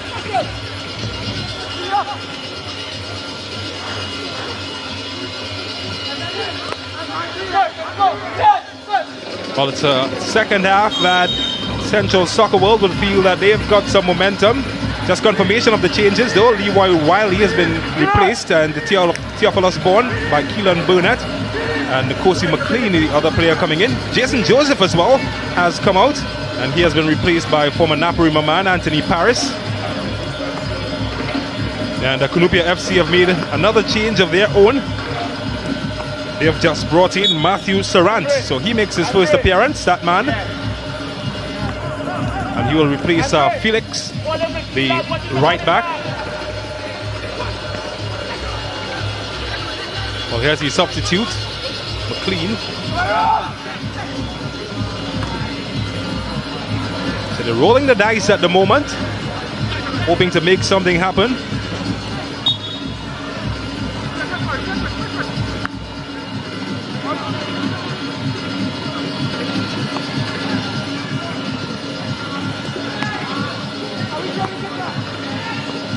Sarant on there for Felix, and Felix was playing on that Here's right Nicholas back position. Dillon. That's a good shot. Oh, what a touch from the goalkeeper. That's a big save, and Nicholas Dillon, he's come calling, and Jean-Pierre David, he's answered. Well, the assistant referee is saying that David didn't get a touch to it, and it's a goal kick. Well, he missed that one. I tell you, that's a good save. Yeah, I thought he just got his fingertips to it, but that's a good shot. Oh, you judge for yourself. It's always difficult as a goalkeeper whether you take credit for a touch away or you accept the fact that you get a goal kick. I think he chose the latter.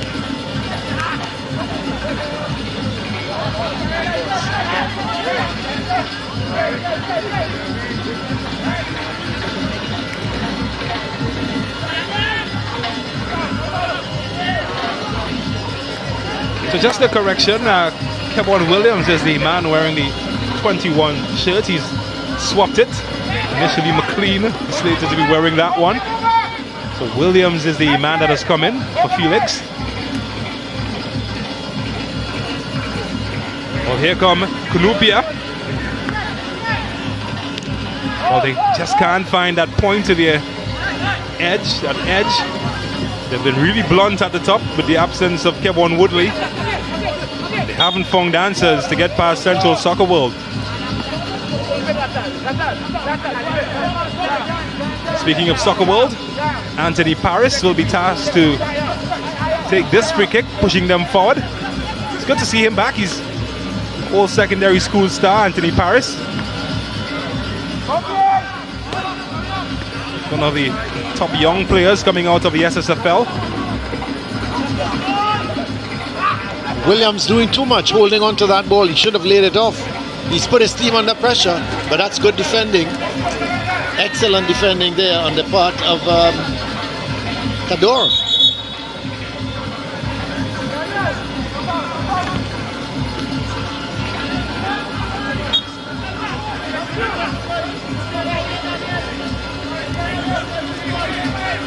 So they're getting ready to celebrate if their team can hold on. And well, they've done so successfully for yet another attack. Got about 13 minutes and added on time, or just about 12 and a half minutes and added on time for them to hold on to this 1-0. And what a good victory it will be if Central Soccer World can hold on.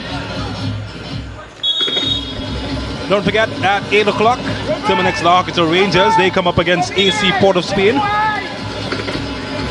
AC Port of Spain, they've on a run of 2 back-to-back wins, coming up against the league leaders who've only dropped 2 points in the tournament.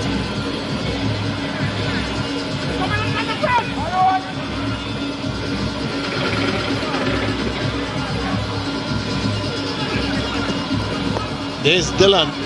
Well, they're tussling he's here. fighting for it, isn't he? Such a tough player is Nicholas Dylan. But he's looking for a foul right in front of Quincy Williams, not given. Here comes Cunupia. Can they find that edge that they've been searching for? Maybe not this time. He's kept it in. Well, nope. He hasn't. It's been the story of their evening so far.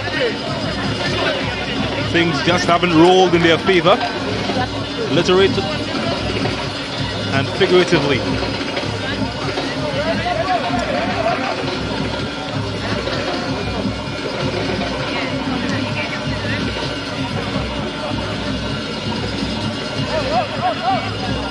Dillon. His goal, the main difference between the teams. Couldn't keep it in, could he? So it's going to be a throw for Cunupia.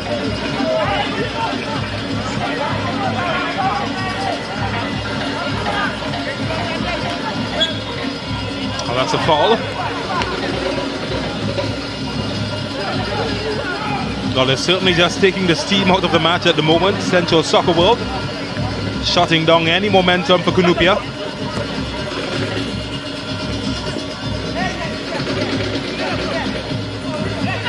There goes Julian again. He always seems to be able to find himself out of trouble by running with the ball. He's really tough to get the ball off of him. Well, this is in a bad area. Oh, and he just didn't really make the connection he was hoping for. Oh, that's good for Maloney. Well cut out. Flying in with challenges as Central Soccer World keep it alive. That man Dylan. Oh, so big and strong, Nicholas Dylan.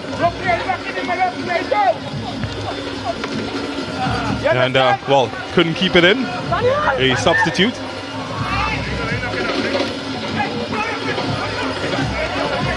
Well, we're inside the final 10 minutes of the match. A match that Central Soccer World continues to hold on to.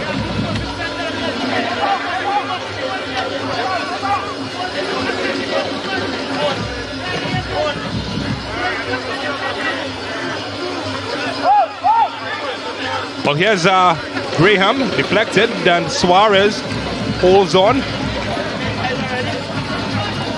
Will there be one final roll of the dice for Cunupia FC? Lots of movement happening on the bench. Might be spotting yet another change for them.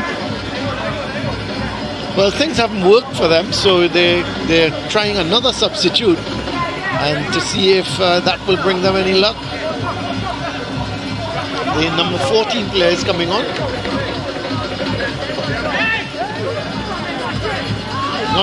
Not too sure who is coming on for. We'll just have to wait. Fight for this one.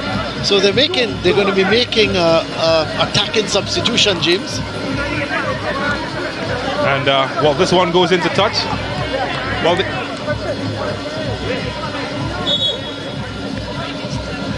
so finally the change being made. So Ian Cowie will be called from his tour of duty, and Blur is the man. So Ian replaces Ian Blur replacing Ian Cowie.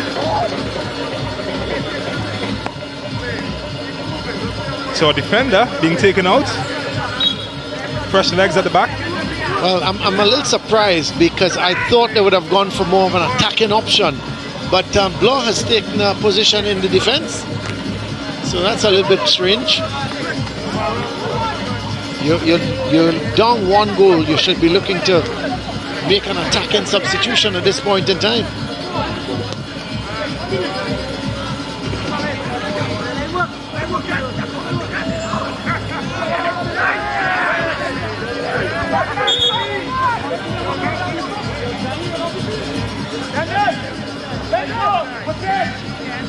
Well, players just been paused for a sec because another change is set to be made. It's a good time to check out our Sportsmax app moment.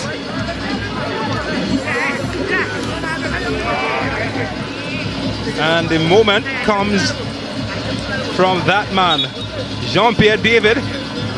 Chance opening up from Theophilus Bourne. And well, can't beat this man.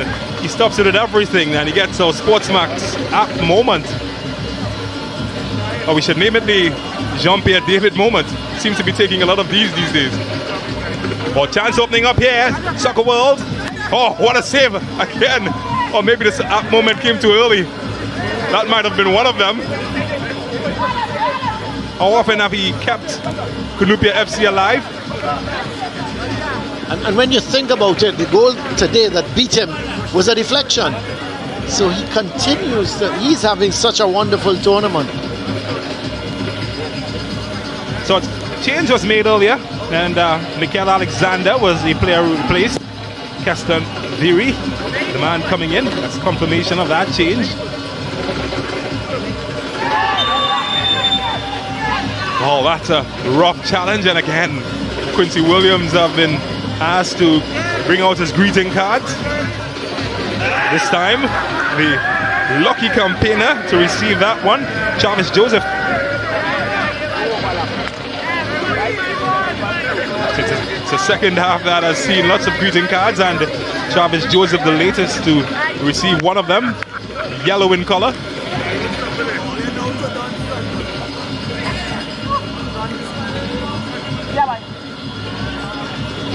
So we're coming up to the last 5 minutes of this game, and Central Soccer World still holding on to that one goal.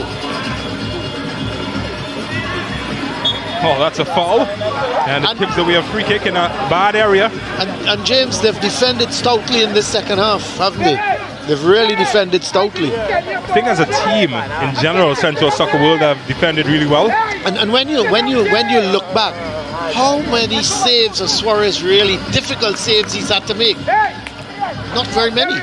As a matter of fact, Central Soccer World had the better chances. Camille Rivers will line this one up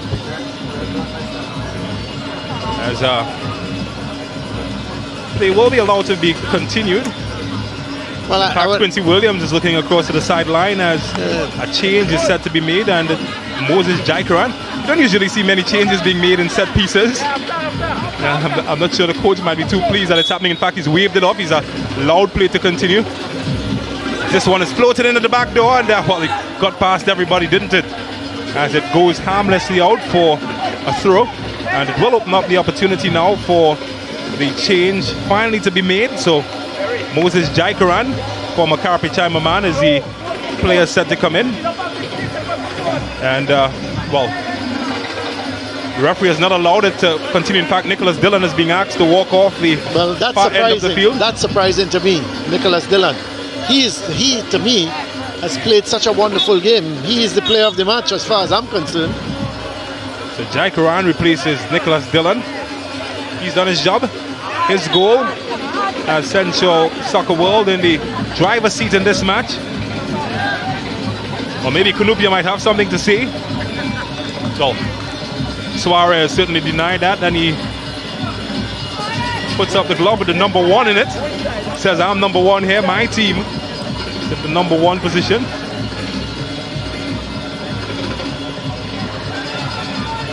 Well, the clock ticking down. It's almost like a millstone around the neck of Cunupia at the moment.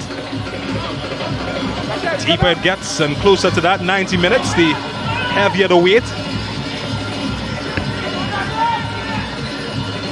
Certainly not what we expected heading into this match. Cunupia FC, of course, on 13 points in 5th position. Shouldn't affect their standing so much if they do lose this fixture. The closest team to them, AC P.O.S of Spain, can only get to 12 points if they get a win tonight, but it certainly would put a blow and set them back in terms of keeping touch with the top 4. It means, though, that Cunupia, they would have lost their 4th game in this tournament. When you think of it, you've drawn with a top team in Rangers, but you've still lost 4 games, and you know, it's not good really at the end of the day. Or maybe now, well cut out. Soccer World has still got the ambition to press forward. Well, he's run to traffic. Jason, well, kept it up, alive. Finding space in the center now as they drive forward. And, well, that's a bad giveaway. Under no real pressure. Oh, that's good.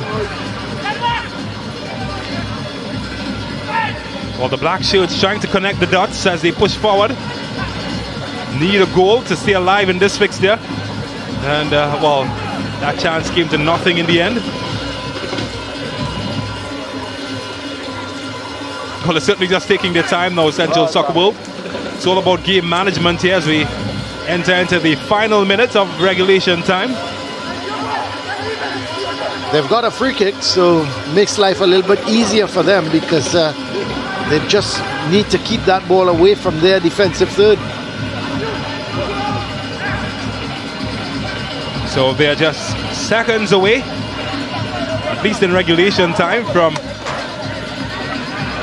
getting a win in this match.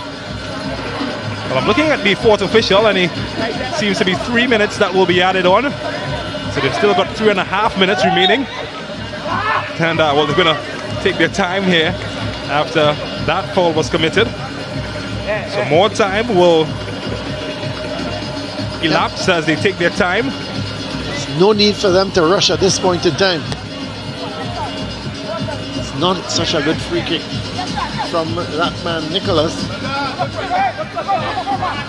Well, they're just inviting pressure now, Cunupia FC, as the 90 minutes come to an end. To enter the 3 minutes of time added on.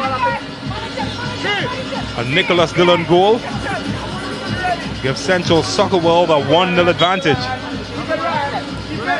Just a reminder to all our viewers that from 8 p.m. we will have the premier fixture here at the Lahokita Recreation Ground. Home team Terminex Lahokita Rangers. They will face up against AC Port of Spain.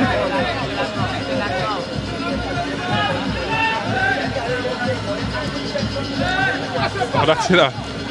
Uncomfortable ball. Bit of a shot from Julian. He's lucky to get away. Not spotted by the referee. Graham has to be careful. That's a good tackle. That's a very good tackle. And yeah, just frustration bubbling over at the moment. And another second half yellow card. This time to Daniel. He's been really busy this second half. Quincy Williams dishing out yellow cards. Well, they've just got 2 minutes to hold on. Central Soccer World. There's Coach Boyce. Could be a famous victory for his team. Definitely. If they can hold on. They only got 2 wins in the 9 rounds that we've played so far in this competition. This could be win number 3 for them.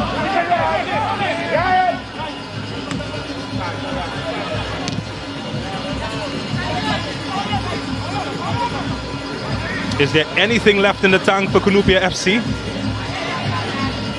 Got to get back the ball first. Yeah, this is good from Central Soccer World. They're trying to hold on to the ball. Oh, that's a wonderful ball. A space opening up here. He's got options. Doesn't find any of them. And well, disappointed faces all around. He certainly looked as if he could have cemented the result for them. That was the substitute Williams who had come on. Brilliant run, lovely ball. And all he needed to do was to play it across the box. Never got over it, and it was a wild, useless cross, basically. Inside the final minute of time added on. And well, that chance certainly summarizes what Cunupia FC has been in this second half. Toothless for the most part. 30 seconds or less. The Boys in green might be wearing some smiles. They've certainly put up a very good defensive display. Might be deserving winners. And they're now trying to hold on to the ball and knock it around. That's an excellent victory from Central Sports World. So that's win number 3 for Central Soccer World as they beat Cunupia FC by 1-0. A goal scored by Nicholas Dillon. And that proved to be the difference between the teams as the full-time score. Central Soccer World 1, Cunupia FC 0.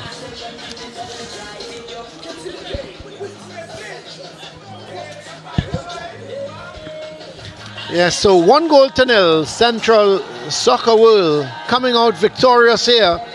And the man scoring the goal, the winner, Nicholas Dillon. It was a deflected shot and beat goalkeeper Jean-Pierre David.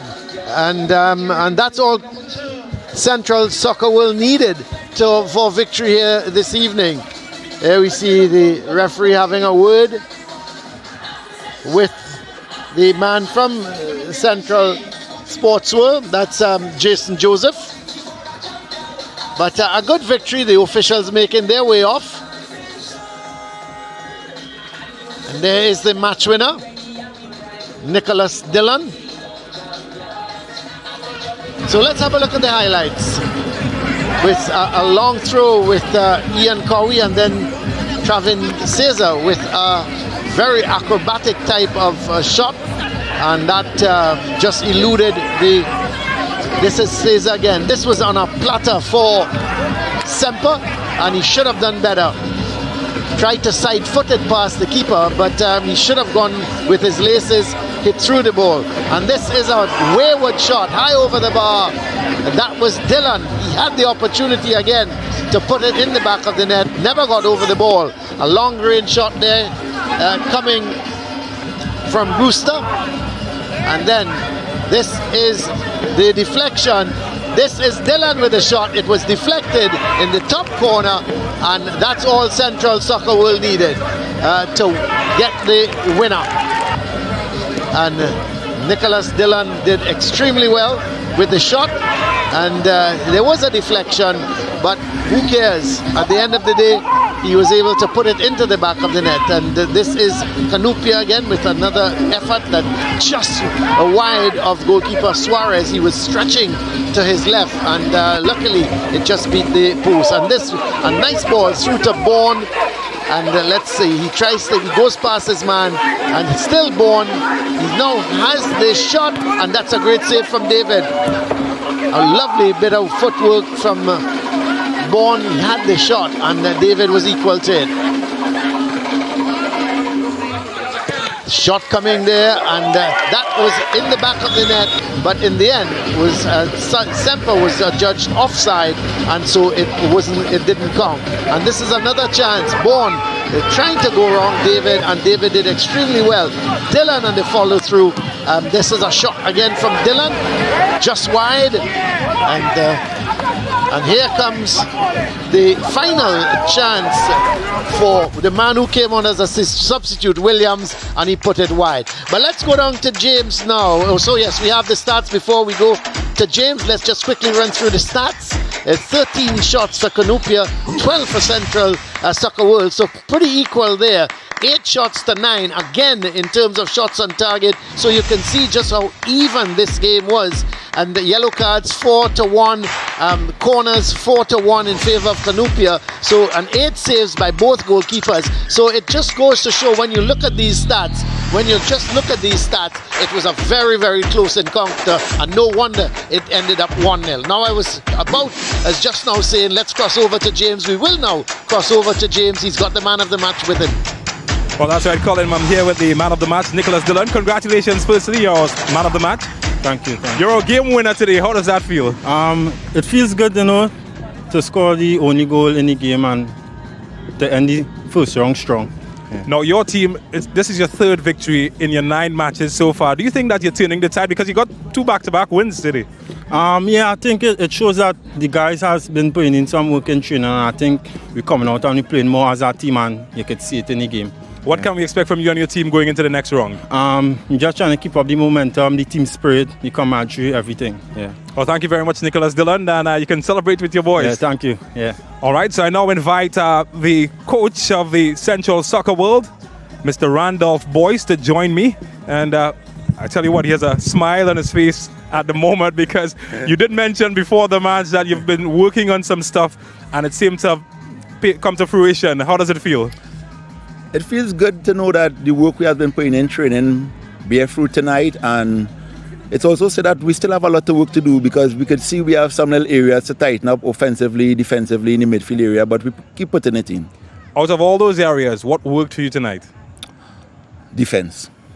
The whole team stick to the game plan. Defensively, we were solid, give away little chances, make less errors tonight. I would say defense worked for us tonight. This is your first back-to-back victory. Is the momentum and the tide shifting in your favor, you feel? I would say that the fellas are buying into the philosophy and the changes that we have been making and the work we have been putting in. So we still wait to see what goes when the second round starts. Well, thank you so much and have a good one. Thanks, man.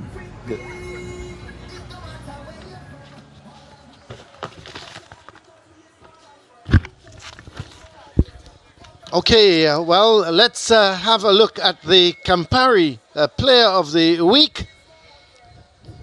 And let's just...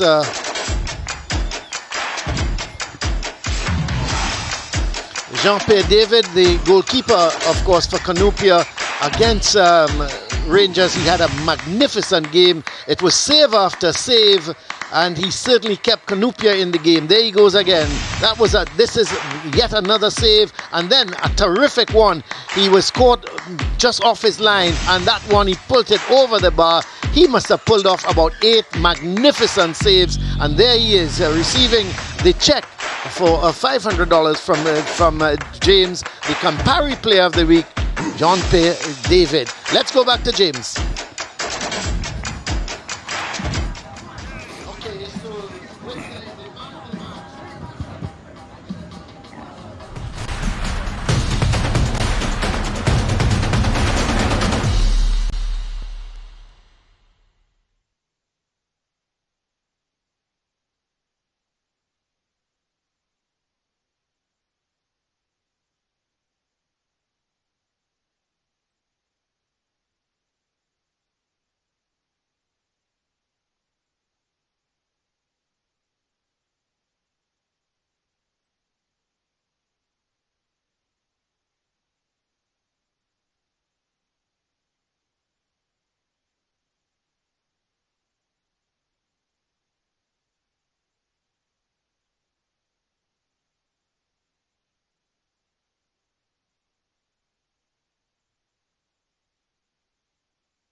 Director for AC P.O.S, Mr. Bato.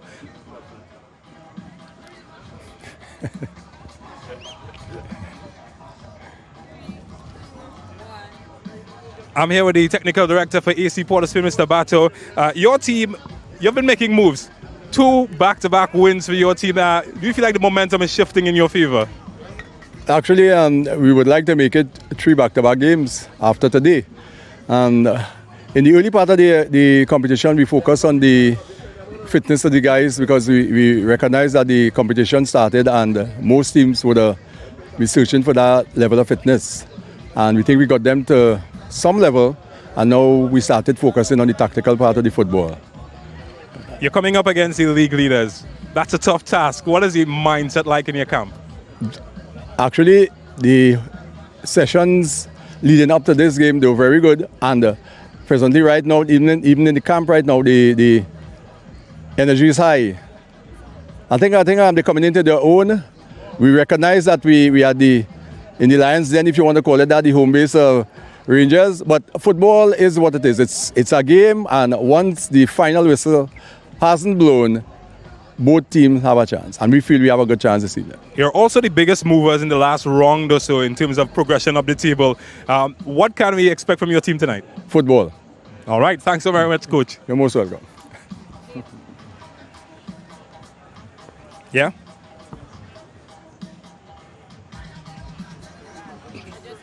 Thank you.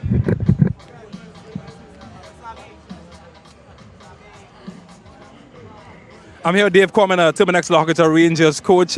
You dropped a point last week, but you're still at the top of the table. What's your mindset like in your camp tonight? Okay, just to get the win, I think we start with outer point, and we try to every game we try to win. Last game was fortunate, but we were lucky to come out with a 1 point. But both teams, I think, come into and win tonight, and we try to be victorious tonight. Well, the gap has been closed. Army, they're level on points with you at the moment. Does that put any pressure on your team, you think? Not really. I think it's still early days in the tournament. I think we're still in the first rounds. The table is very close from 1 to, you could say, the 4th team or the 5th team. There's a lot of games to go still, and we'll try to we'll take every game by game until the end of the season. Well, thank you very much, and have a good game this evening. Okay, welcome. Thanks.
Trinidad at the Locator Recreation Ground for this Ascension Tournament Match Week 9 fixture.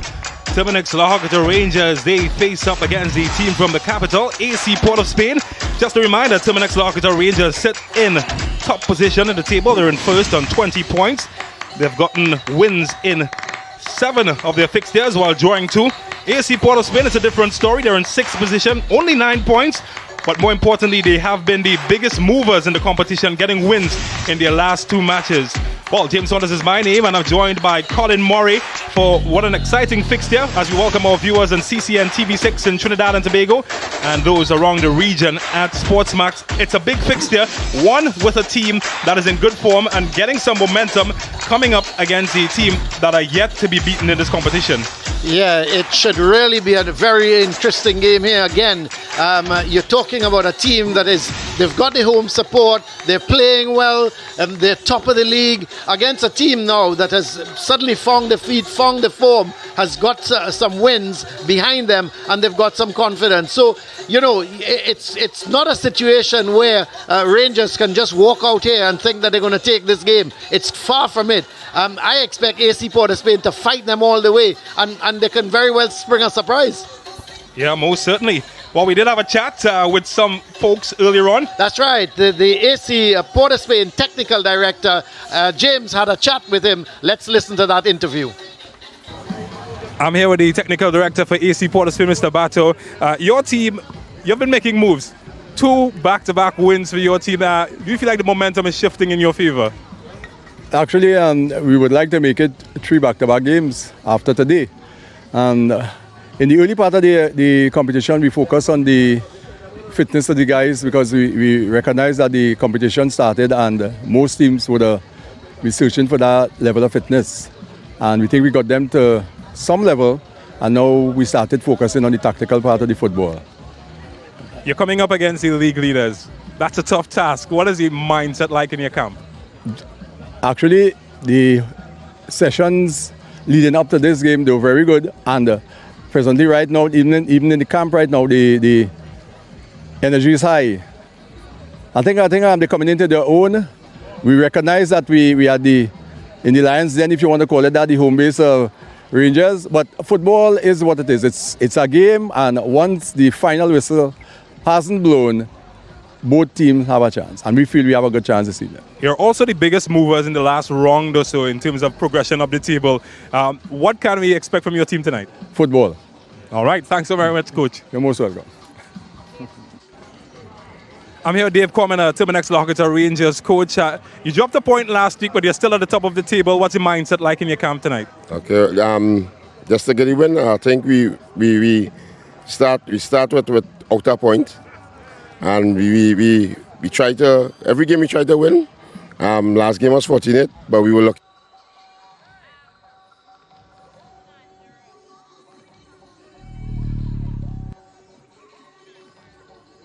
Time to see their charges make their way on the field as we enjoy the Friday night action here in Lohakita. Just about 7.5 kilometers away, due east from the Piako International Airport. Certainly has been a hotbed of football every Friday evening. And today, no different. Certainly today, no different. And the crowd is starting to come in. And we always get a packed house here when Rangers are playing. And I expect the crowd to build in the next few minutes. So far, it's not a very big crowd, but here comes the officials together with the players. And Rangers starting as hot favorite. They should really, in red, they should really come out here and put on a good display. And I expect them actually to win the game. But having said that, AC P.O.S Spain, they are going to fight tooth and nail to get a result. Well, lots of experience in the referee's cast coming out this evening. Jassy McLean in there, and Caleb Wells to the far right. He's the man recently appointed to serve at the FIFA World Cup later this year. That's the man to the right of your screen. So Caleb Wales, Jassy McDonald, and Cox will be the men in charge of this fixture. Tyrone Charles will wear the captain's armband for Terminix Lohakita Rangers. He's to the far left of your screen. He replaces Jamal Crichton, who has been rested for the first time in this tournament, and that's a big surprise. Real Gill, of course, his contribution to this team has been very good. So they've had some changes. Leslie Russell will be out. Jesus Perez, the former T&T Youth International, will be in there. So lots of changes in the Terminix Lohakita Rangers camp as they come up against an AC P.O.S Spain team looking to continue on their good form. Yeah, it's going to be a tough one for Rangers. You know, when you're at the top, you only got one way to go. But look at the skippers just taking the toss. And so just a word with the captains as we take a look at the lineups, beginning with the team from the capital. Jadel Poon Lewis, he's been one of the top performers, the goalkeeper in goal for them. They've got Malik Mirez, he's been decent. Maurice Ford has T&T Youth International experience. Mikel Poon Angaran played in Argentina with Banfield, and his experience would be required in the middle of the field, while Che Benny is expected to spearhead the attack for them. Walt Noriega is the coach of the team. And on the opposite end for Terminix Lohakita Rangers as well, they've shuffled more than a schoolyard bingo. Russ Russell Jr. keeps his place together with Javon Morris, Caleb Sturge. They would look to spearhead the defense with Jesus Perez, T&T Youth International. Daniel David and the man from Maruga, Maurice Dick, will man the middle, while Real Gill, Tyrone Charles, and Isaiah Raymond will spearhead the attack for them. Look at that bench, it's a packed bench, and they're coached, of course, by Dave Commoner. Isn't that a strong bench indeed? You can pick any of those to come on, and they can make a difference to this game. So it's going to be really tough for AC Port of Spain, but we thought it would have been tough for Cunupia last week, and they held on for a draw, so anything is possible. So the teams are raring and ready for action in this fixture. Real Gill, what impact will he have today? He scored the lone goal for Terminix Larkita Rangers last week, and he's hands down been one of the best players in the tournament. 18 years old, expected to spearhead this attack. So referee Cox looks at his whistle and decides that it's time for action here at the Larkita Recreation Ground. Terminix Larkita Rangers in red against AC Port of Spain in yellow. Well, almost immediately, Gill gets in the action, and expect to see a lot from him. And the attack that includes Tyrone Charles and that man, Russ Russell Jr., the left fullback, just loves scoring goals. He's among the top scoring defenders so far in the tournament. Well, a chance could open up here. Easy in the end for the goalkeeper.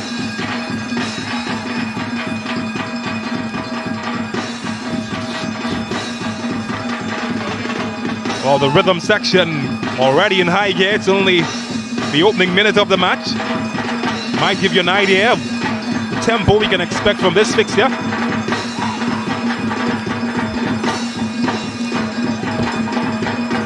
Well, it's a tussle for this one. One that's won in the end by Miresh. And Caleb Sturge has a chase on his hands that he wins.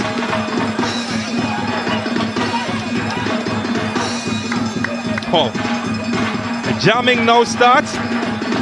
Excuse my Tuni parlance, but that's exactly what it is. And the crowd is starting to build as well. So we expect the drums to get even louder as the crowds come in. Well, that's a man who will have a lot on his shoulders, Punangaran. Did play in Argentina for Banfield before getting his first few caps with the national team under Terry Fennick, and followed by Angasib.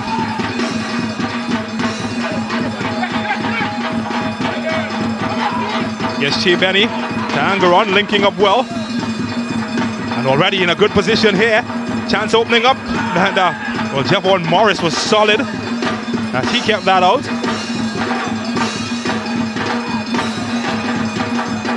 Well, they'll appeal for this one, but it's a throw for the home team.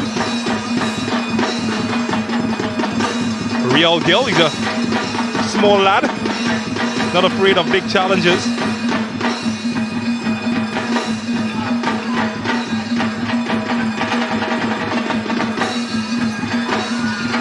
Well cut out. Daniel David, Maurice Dick goes against him though. It's a free kick to AC Port of Spain. They've started well, AC Port of Spain, pushing forward, trying to put Rangers under some pressure. Well won as they push forward here with Isaiah. Looking for room, and it sends Junior Asun on a sprint. Oh, that's a good looking service. Is anybody at the back door? Tyrone Charles just missed it. Real Gill opening up to Daniel David. Well, a yellow shirt somehow got in the way, and it gave away a corner kick, but I'm sure nobody's going to be complaining. The thing is, you can't give away the ball in the middle of the field, and once they give away the ball, it's real problems. Oh, that one flashed across the face of the goal.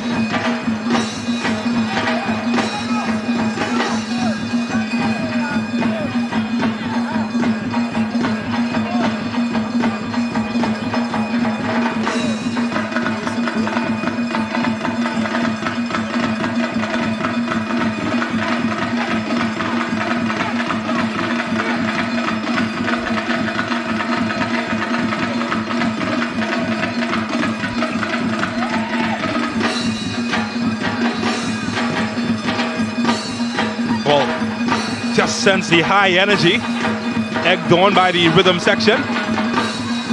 At the stretch there, Jesus Perez.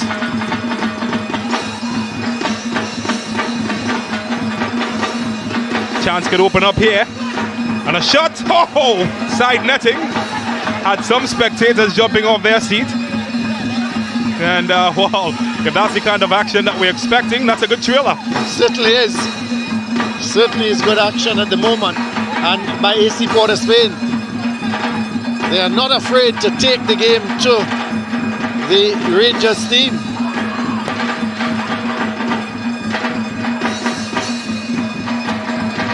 It was a difficult angle. He had to get it right, and he had to maybe go for the far post. Well, Maurice Ford and the keeper had to do a bit more than he thought that he had to. It's a corner. What a start we've seen so far. Maurice Dick, the man from Grand Chimay Maruga, causing early trouble.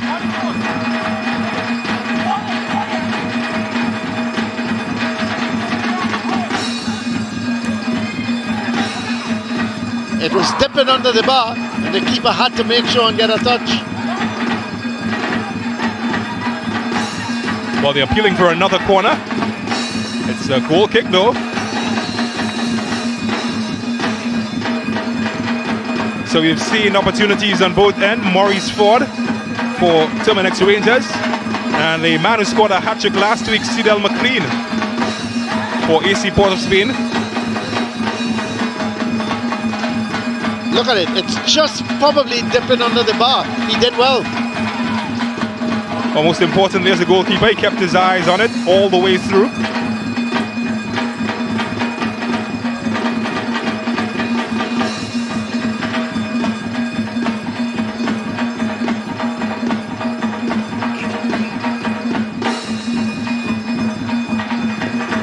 Well, what a 7 minutes we've witnessed so far. Yes, Shea Benny, traffic. Boyd has gotten out of that well, and well, that shot is deflected. Can't afford to give him room, Shea Benny. It's a throw.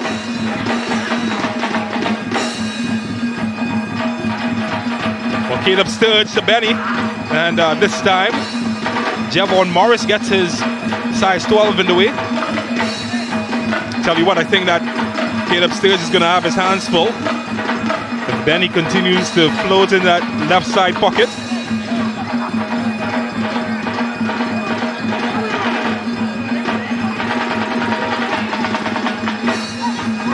But he has to hurry. Does well, keeps it alive. Eastman wins the throw.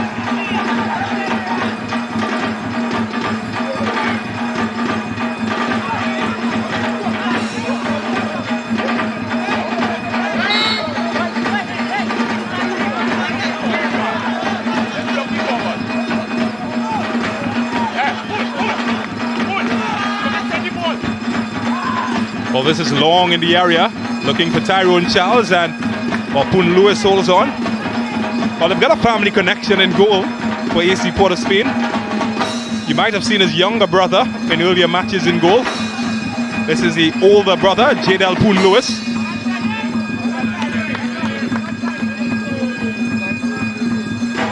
Of course, AC Port of Spain. They're a club that has replaced Northeast Stars in the competition, but they're a team made up of players from the Port of Spain and environs. Here's Maurice Dick. That's a good ball. Looking for Real Gill. Always an air of excitement anytime he's involved. But this time he's denied. Yeah, he just ran past the ball really. He tried to take it with him and just left the ball behind him, which made it easy for the defender to put it out of play. But good ball to Gill. He's got some room outside there as well. Morris did well. Junior Asun gets involved. Maybe too long, and well, wasn't going to give him any room there. The sliding challenge from Kareem Eastman. Doesn't look like the kind of man that gives chances.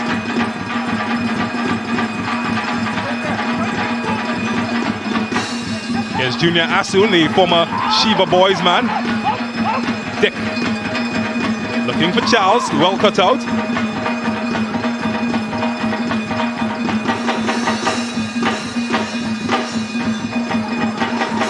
Ross Russell Jr. Oh, that's good. Couldn't find Asun, Tyrone Charles, but he has won a free kick. So the left back, he's always in attack. He wins a free kick for his team.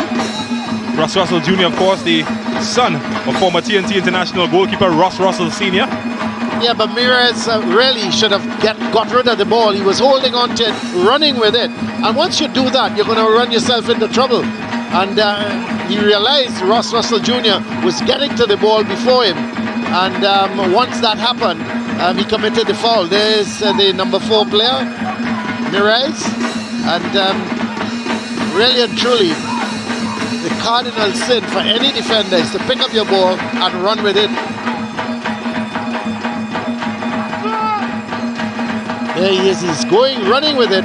Get rid of your ball. That's what he should have done. The first thing, get it out of your defensive third. Golly, really favouring that right leg. Ross Russell Jr., not a good sign for them. Apart from Jamal Crichton, who's been rested this match, he's one of the few players that has not missed a match. So important to the attack of this team coming from deep. Yeah, that's going to be a blow if Ross Russell has to come off, Ross Russell Jr. What is good about him, he links the defense with the attack, and you know, he gets up into that attack and he creates the extra player for Rangers going forward. So if he has to come off, it could really be a big blow for them. All the good news, as you can see, like Lazarus, he has risen and has a slight hop to his step. I can assure you he's not dancing to a hip-hop beat.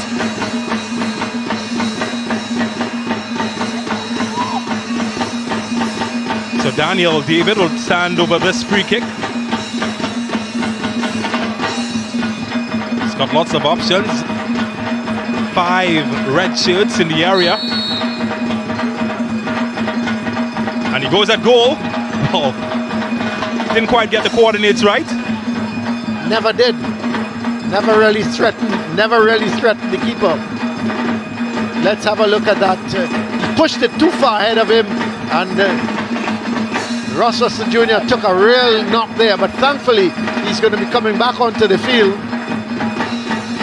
Well, that's what you call in football a dead leg. Yeah. It's when you get that knee into your thigh, that hamstring area. It's very painful, but usually you can walk it off.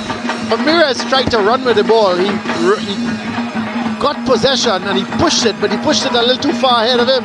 There's Mirez this time doing the correct thing. Well, he didn't find a teammate, but what he did is got it out of his defensive third and sometimes as a defender, you've got to play as you've got to just get it away from your defense. Well defended by Javon Morris. Long in search of Tyrone Charles. Thought he might have been impeded. No whistle. That's a good ball to Shea Benny. Well, Benny looking for Poonangaron. That's well defended again, this time by Javon Morris. Well, Dick and Asun. Well, T-Cas clearly wasn't working. Had a mid-air collision. And it's a free kick for AC Port of Spain.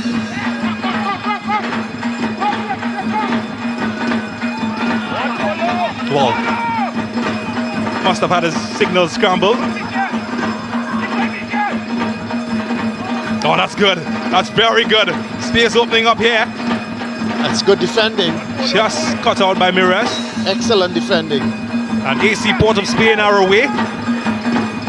It's a foot race, and well, I tell you what, don't look at the size of Javon Morris. He can keep up when he needs to, as was just proven.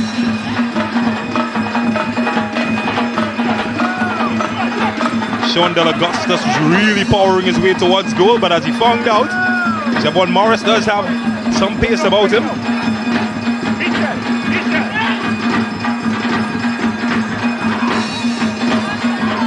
Caleb Sturridge finds Daniel David in some space. Here's Real Gill. Too long for Ross Russell Jr. Aimless ball in the end, was it? That's a good distribution from Poon Lewis. Well, he's 1v1 here. He's got some space to make something happen. Oh, that's very good. Can he find a yellow shirt? He does, but he didn't make clean connection. And, well, that's the best chance that he got. He didn't cash in his ticket, though. Well, I think the defense, give the defender credit. He held him up. Sturge was the one, made life uncomfortable for Augustus. It was a good cross ball, let's face facts, a lovely cross ball, but Sturge just got enough to put Augustus off.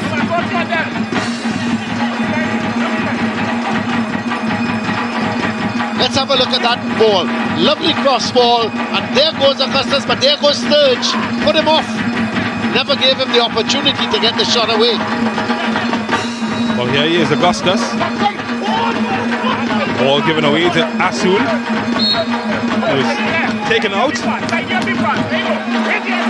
a free kick. Junior Asun, part of that Sheba Boys team. That certainly delighted the secondary schools football league. Well, this is dangerous, but they somehow get it away, only partially though. Daniel David measures his mark and only finds the goalkeeper.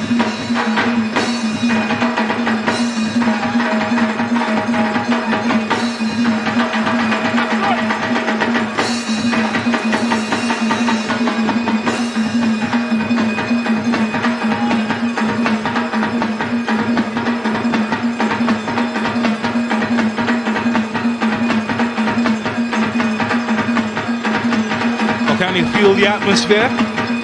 It's tense at the moment. Jim Goldust. A little disappointed, James, with the crowd. I would have thought they would have had many more people inside here this evening, but certainly the crowd is a little bit disappointing. Benny tried his luck. Kept alive by Mirash, looks for Punangaron. Can he keep it in? Yes, he can. Bit of a handball involved, as was spotted by referee Cox.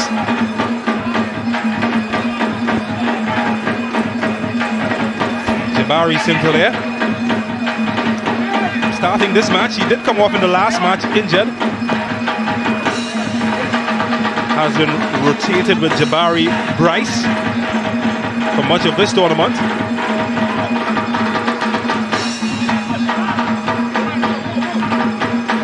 Anywhere will do from Daniel David.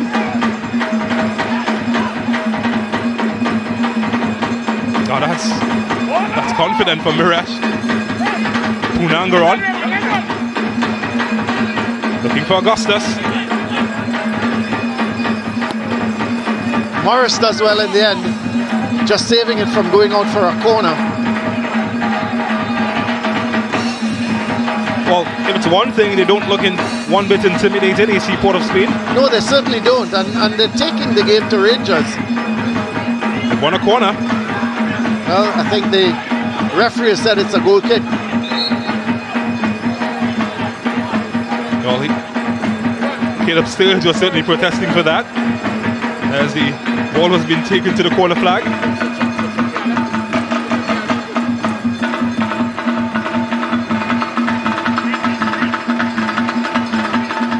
Goalkeeper Sedele hasn't been tested.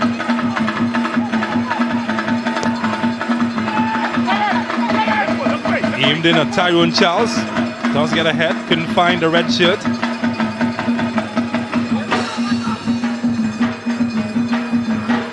That's a foul. Benny certainly hasn't really been involved much in the attack for AC Port of Spain. Well, he hasn't got the ball, has he? He's really touched the ball here this evening.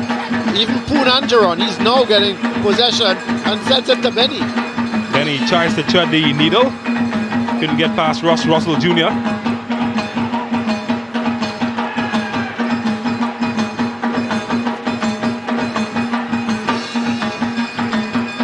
Here's Sadil McLean, fresh of scoring a hat-trick against Maruga. Well, crowded out there. Saw a red light as he tried to go. It's away by Asun.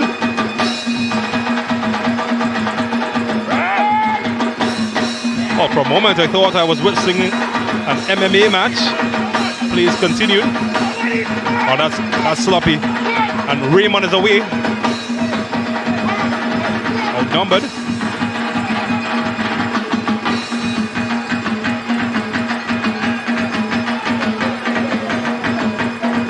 That's better. Looking for Augustus. He's a willing runner, isn't he, Augustus? Continually makes diagonal runs. And certainly making the openings for his teammates. Can't get past Sturge. Augustus, James, with his diagonal runs, and he's actually carrying the defenders with him and creating openings for the other players. He's done well so far. Well, believe it or not, that gentleman you just saw in your picture was once a promising defender. Stephen Williams, aka Bison. Well, here's a chance from a set piece that is headed away by the centre forward Tyrone Charles. It's well defended. McLean's pass is cut out.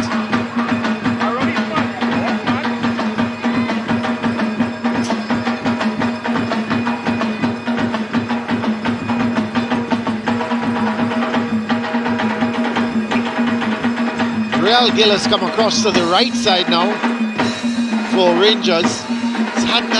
He hasn't had much of the play on the left side, so he's shifted to the right. And he's very dangerous when he cuts in with that left foot. Well, lots of space here for Che Benny to exploit, but his pass is well cut out. He's looking for Augustus. Here's Asun. Well, if it's one thing about both teams, they've both got the legs and the youthfulness to run at each other. Well, he's lost that one, hasn't he? Maurice Dick, Punangaron, pushing forward, Augustus. They're piling numbers forward. Sitting deep, Terminex Rangers, inviting pressure. Angaron. A yard of space maybe. Well cut out.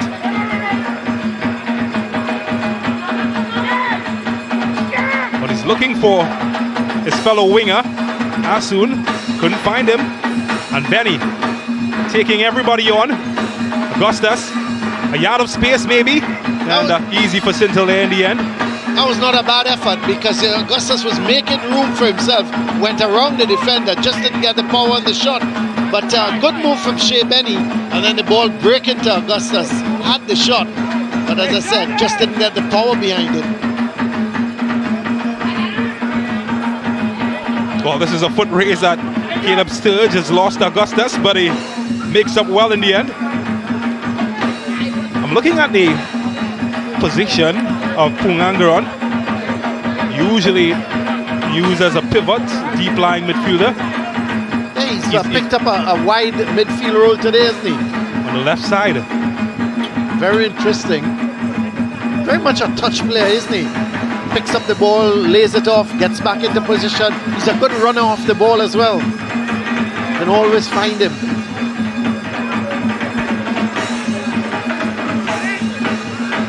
Stevens.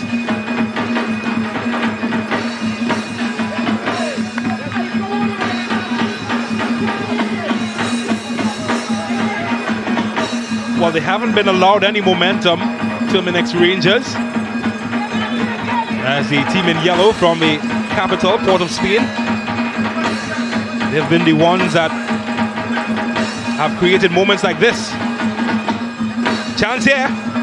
Oh, wow. Not a bad effort. Well, that's not a bad effort at all by McLean. I'm sure I heard some wind coming out of the pants of the goalkeeper Sintele as he looked at that, passing his far post. Well, I'm not sure if it's just wind, because that went mightily close.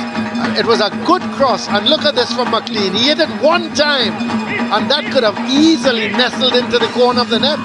That was an excellent attempt by McLean. Excellent.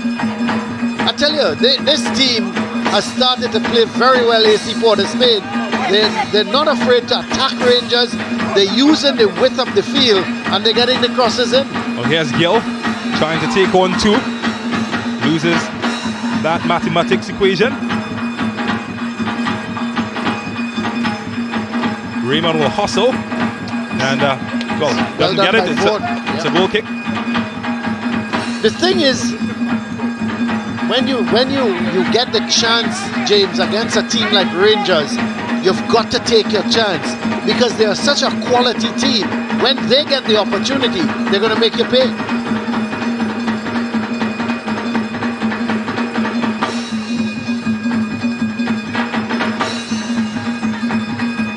Should be easy for Perez.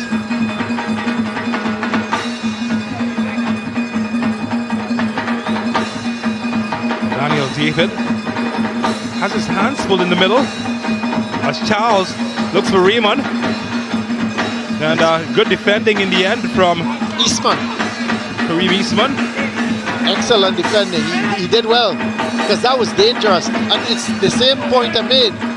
You know, Rangers, suddenly they can open up a defense and they can open you up. And there, Eastman had to come back, and he did a good job.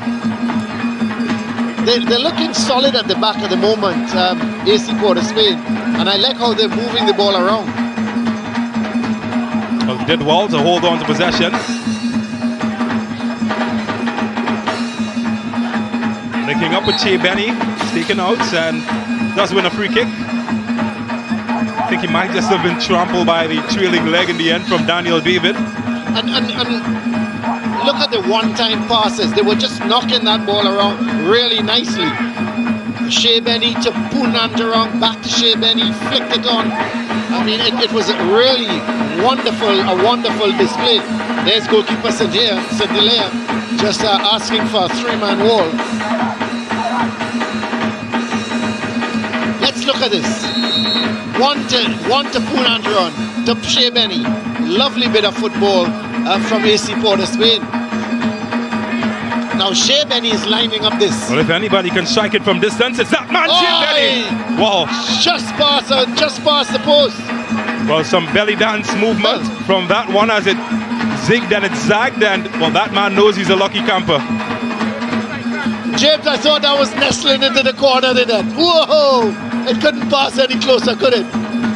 My word, Che Benny, what a good effort. But you made the point. If anybody can hit from that distance and make the keeper scramble, it is Che Benny. I remember Che Benny playing for St. Anthony's against QRC, and there was about 2 minutes to go, and they had 2 free kicks, and all of a sudden the game ended 3-all. Che Benny scored both. Phenomenal kicker of the ball with that left foot. Well, Sidel McLean might have been the star last weekend, but prior to that, Che Benny's 2 goals got them their first win in a few matches as he tries to carve open some more space here. That coming against Real Westport, they were trailing 1-0. His 2 goals pulled them back in the contest, and that broke a 2-game losing streak for them. They will do well to keep an eye on Che Benny, Rangers, if they give him room. If they give him room, I tell you, he's going to make them pay. Well, they've got to do some defending though, as it's a deep throw. Asun touches heavy, but he keeps it alive. Looking for Charles. And well, again, that man Eastman comes to the rescue. But they're allowing the ball to drop in some dangerous areas, AC P.O.S Spain. Got to be careful.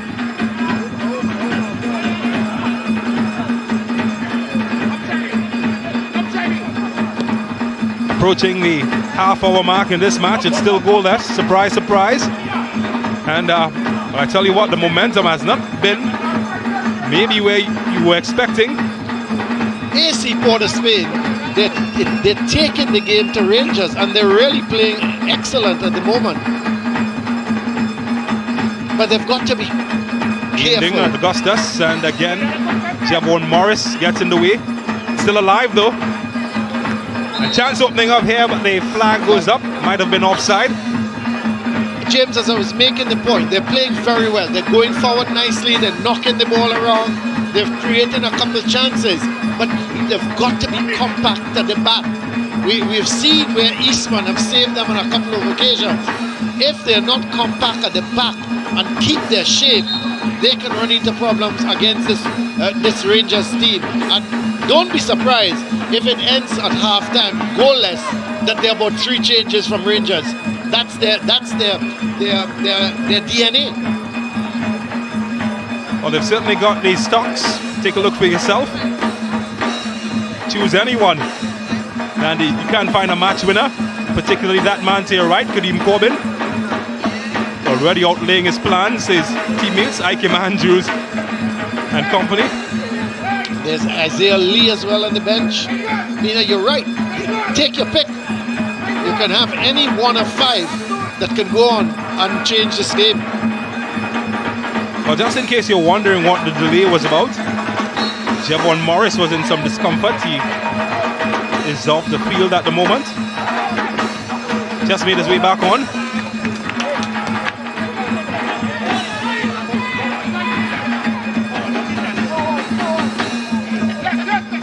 It's Punangaron. And would be Rangers to gather their thoughts.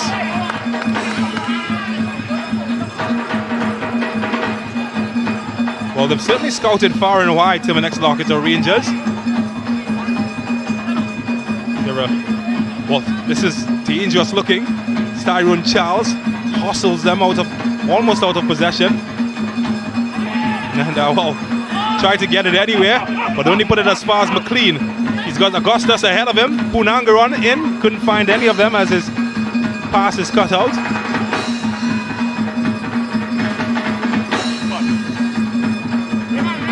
Well, space opening up in the middle, and had all right, an opportunity to go at goal.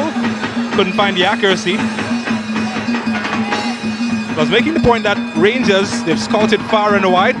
They're a team in East Trinidad, just about 4.5 kilometers away from the borough of Arima.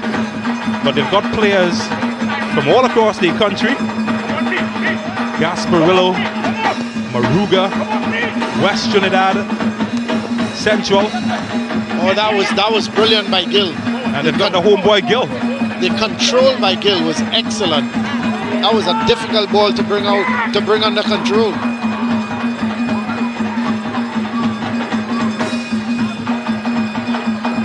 Well, they're just trying to cool the tempo now. They did start at a pace. It's difficult to keep up this type of momentum.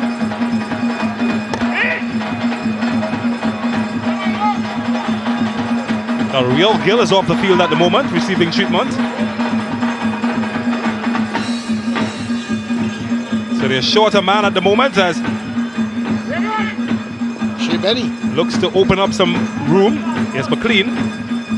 Benny and Junior Asun pulling his hatchet.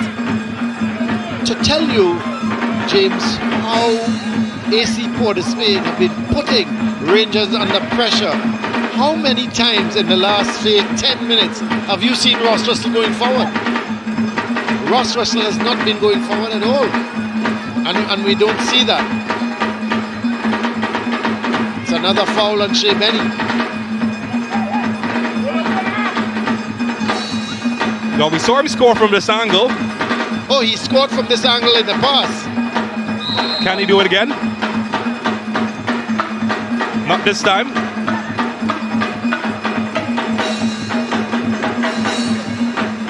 Trying to get rid of the attention of Gill and ran out of real estate.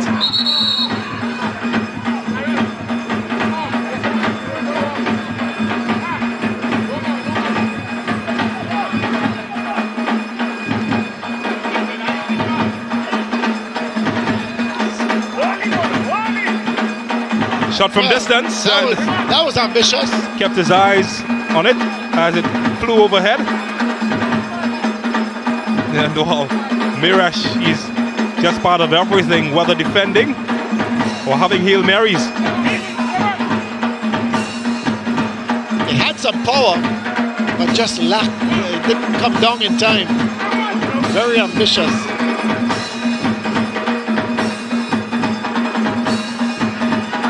Here's Jay Benny.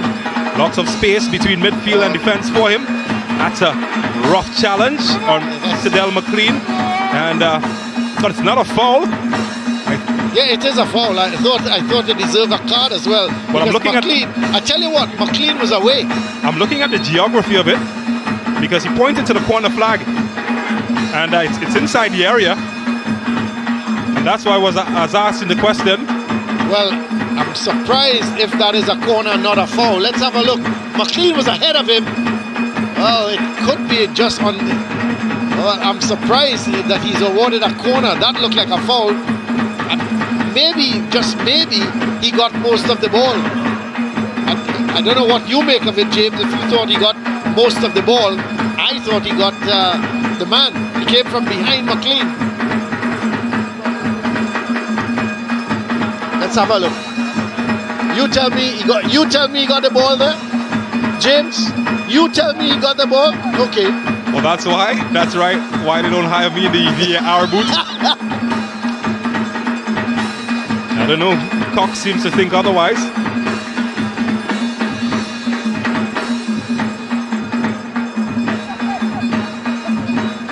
But well, McLean limps off in pain as play continues with a throw near the corner flag.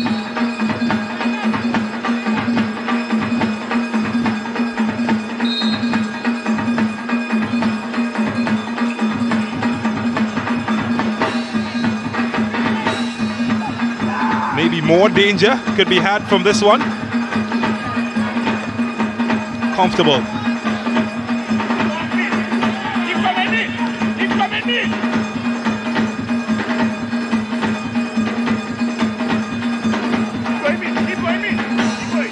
Well, I haven't said this much, and I've commentated in all but one Larkita Rangers match, but it's rare to see them in the attacking third.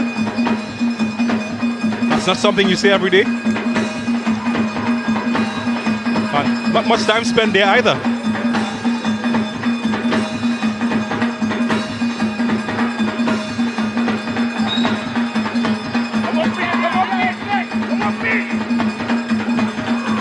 Well, here we go. Daniel David knocking on doors. Real Gill just took away the angle. Sturge joining in. And well, he needed some more pace on that one to beat anybody. On the other end, it's Augustus who could be away. The flag is down. Easy for St. Hilaire. Just a little too long. Augustus made the run, but just a little too long. Well, it's Baxton forward at the moment. Tyrone Charles using his hand in the end.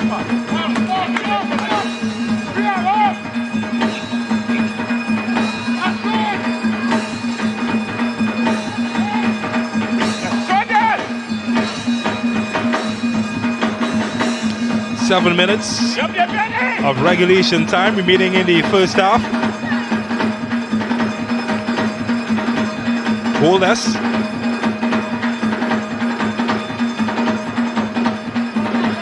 AC Port of Spain playing in the bright lights of La Hoqueta and certainly performing. They're starting to look very confident, aren't they? They're knocking the ball around. You know, they have really dominated this first half. Rangers have, not that Rangers does not have the moments, they've had the moments, but in general, this AC Port of Spain team, really, they belie their position. They're looking a much better team than where they are in the standings. Well, they are high in confidence. Won their last two matches. Prior to that, they lost their last three. So they have found some form, just at the right time, you might add.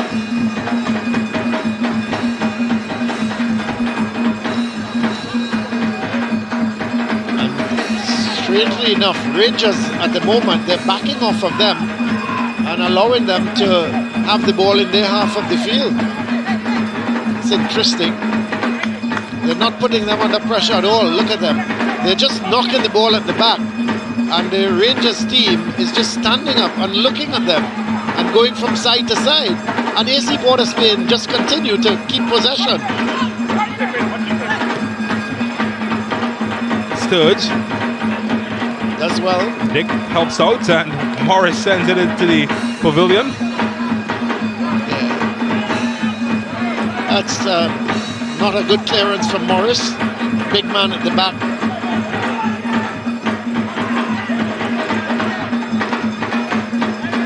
I just had a look at Dave Promina, the coach of Rangers, and he looks a very concerned man.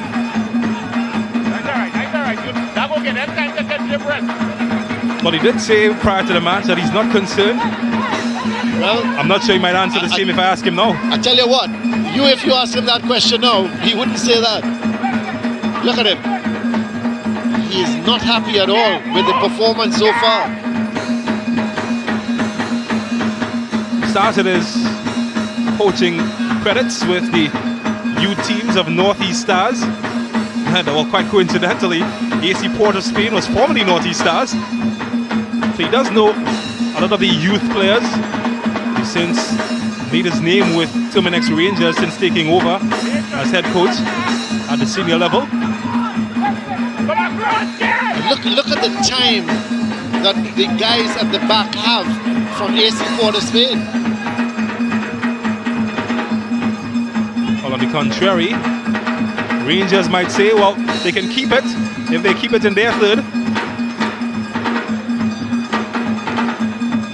That's away by Perez. And in contrast, the Rangers defenders are just banging the ball upfield. I must admit, I'm really surprised at the performance of AC P.O.S Spain.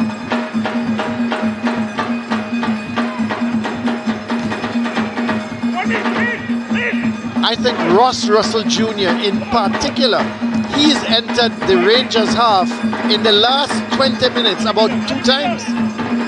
It's really amazing what is happening here. Well, it's like a chess match with that man. And at the moment, he feels confident. Here's Raymond to Gill. Well, unconventional, but it did the trick. As Benny is cute and he finds McLean, who's in a foot race against Ross Jr. This could be, he's offside. And the flag brings his joy to an end. But that was a warning shot. What a ball from Shea Benny though. I think, and McLean he couldn't get control of it to play it off to Augustus, who had made the run. And he had to hold on a little while. And in the meantime, Augustus did not check his run. And so by the time the ball was played to him, he was offside. That's another good ball from Punancharon. Let's have a look at it. He looked up. That is when he should have played the ball. He looked up and he saw Augustus. He held on too long. It should have been, as he picked up the ball, he turned with it. It should have been a one-time ball to Augustus. He held on, he ran with it, and the chance was lost.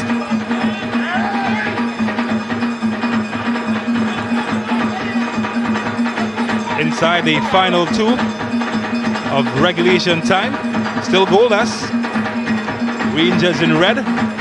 Tell you what, you're going to get about 3 changes in this at the start of the second half. Well, maybe here, chance opening up, and St. Hilaire has the fist of steel to deny him. Good shot, not a bad effort. The angle was against him, but he got it on target. Here they come again. Here's Real Gill, looking for Tyrone Charles, the skipper this evening. Oh, that's good from Miresh. He's so confident coming out of the back, the number 4. But he's lost it, and well, there's space left by his positioning. As Tyrone Charles take a run at them. That's good from Eastman. Oh, that's good. That's very good. Caleb Sturge keeps it alive. Yes, Ross Jr. getting forward. Oh, that's a good tackle to take it away from him. Tackle again. And the break is on the other end to Che Benny. 3v3. Got lots of space to exploit here. They're chasing back. Good interception. And St. Hilaire, in the end, quells the danger. Really enjoying this game now, James. It's opening up. Here's Real Gill. Chances opening up as we wind down to 45 minutes, and he's gone for the far post. And well, last week we saw him put that in the far corner. Well, this week, gravity not really on his side. That's the danger man, Real Gill. He's always dangerous coming in from the right and on his left foot. But I was making the point. Let's have a look at him. He's going inside. He's going inside. Has the shot. Just didn't get over it. He was going for the top corner, but he just didn't get over it. But as I was saying to you, I expect Rangers to make about 3 changes. There's 1 minute of added on time, signaled by the 4th official. But I expect at least 3 changes at the start of the second half. Because well, here comes the AC Port of Spain. Dave Commoner is not going to put up with this display going into the second half.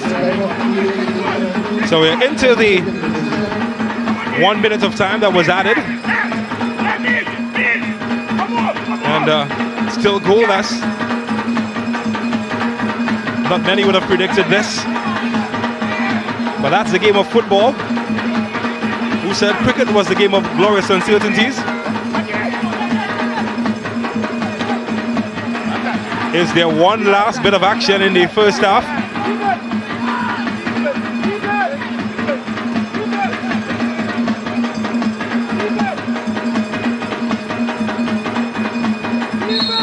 Well, the whistle of referee Cock signaled that 45 minutes is up, and it's a 45 minutes where both teams have failed to trouble the goalkeepers. And at halftime, it is AC Port of Spain 0, Terminex Rangers 0.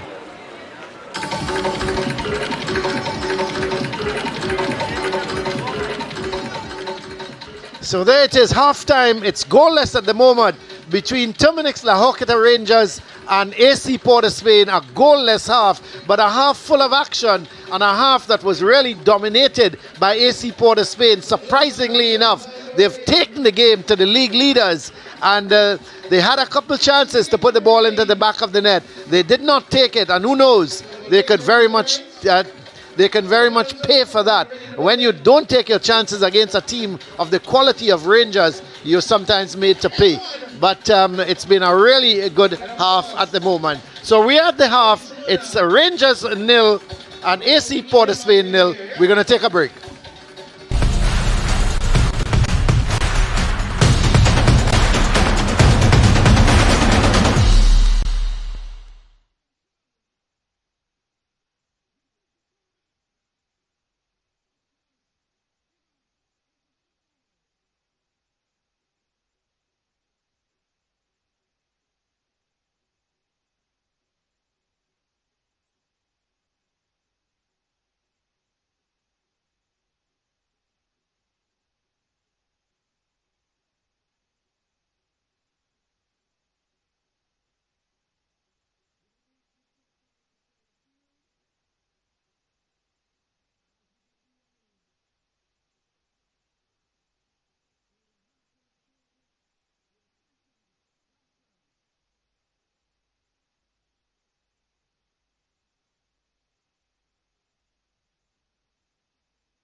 Welcome back here to the La Horquetta Recreation Ground. We're at the half. It's Terminex Rangers, La Horquetta Rangers 0, AC Port of Spain 0. Let's have a look at the highlights of the first half. Well, it started well for Terminex Rangers because they put the AC Port of Spain team under some pressure. and the shot here was blocked off, and eventually it was a corner. But after that, AC P.O.S really took control of this game, and the shot was just on the side netting by McLean, and then Rangers, they had a chance as that ball was played infield. The header was a looping one, and goalkeeper Poon Lois just had to push it over the bar. Then AC P.O.S Spain, McLean to Shea Benny. There is Shea Benny. He's trying to get around the defense, sent it over. The chance came to Augustus, but that was great, good defending, and just stopped him there. And then the shot is saved by Poon Lois. Ball coming across, and there was the shot, just missing by McLean. It just missed the far post. That could so easily have nestled in. And then Benny with a shot, that also, oh boy, that could have so easily nestled into the corner of the net. Two real opportunities there. And here goes Benny again.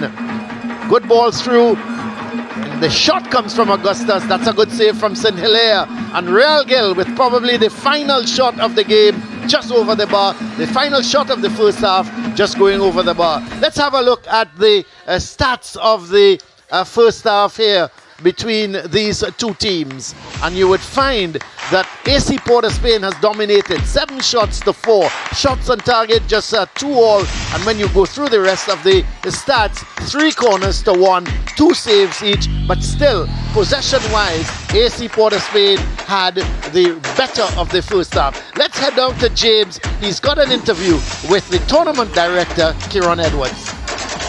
Well, that's right. It's halftime in this match, and it's halftime pretty much in the Ascension Tournament. We're at round 9. Who would have imagined getting to round 9? What's the feeling like halfway through the tournament?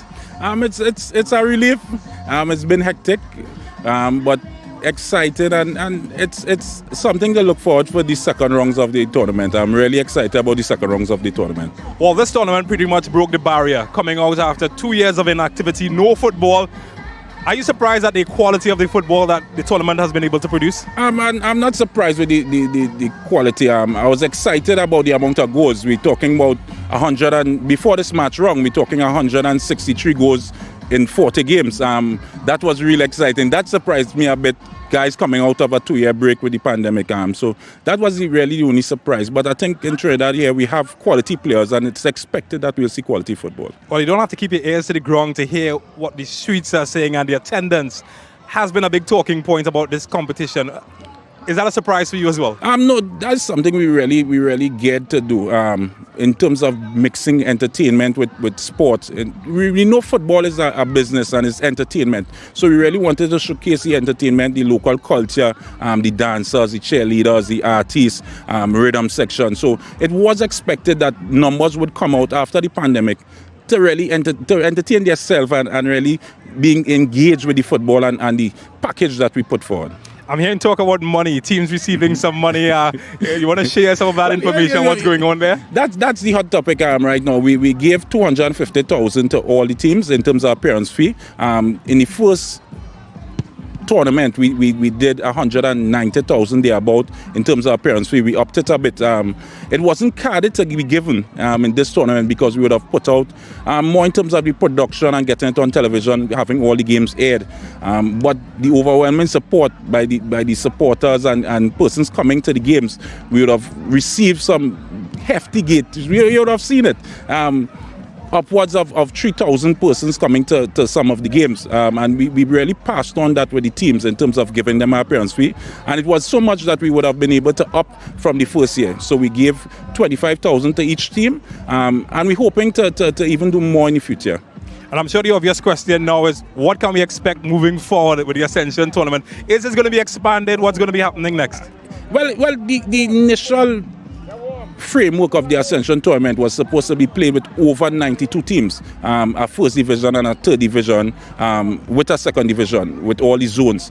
So next year we are hoping to have that kick off in that kind of manner. We're also hoping to bring in the international teams, regional teams, the winners from Jamaica, from Barbados, from St. Vincent, bringing them down here to play maybe the top 3 teams from the tournament and have that kind of round robin. So we really get a champion of the Caribbean. So you'll have that bragging rights in terms of the Ascension Tournament in the future. Well, you got it right here, exclusive, and I know you're a busy man, so we thank you for taking your time to chat with us. Always a pleasure chatting with Sportsmax and TV6, the viewers on TV6 as well. I think it's a very good job all you guys are doing in terms of airing the games and the quality of production from the Sportsmax team. I must commend the team for doing that, and it's a pleasure. We hope to grow in the future. Thank you very much, Mr. Edwards.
Lights, camera, and let there be action at the La Joquita Recreation Ground. 45 minutes will decide if this match will have a winner.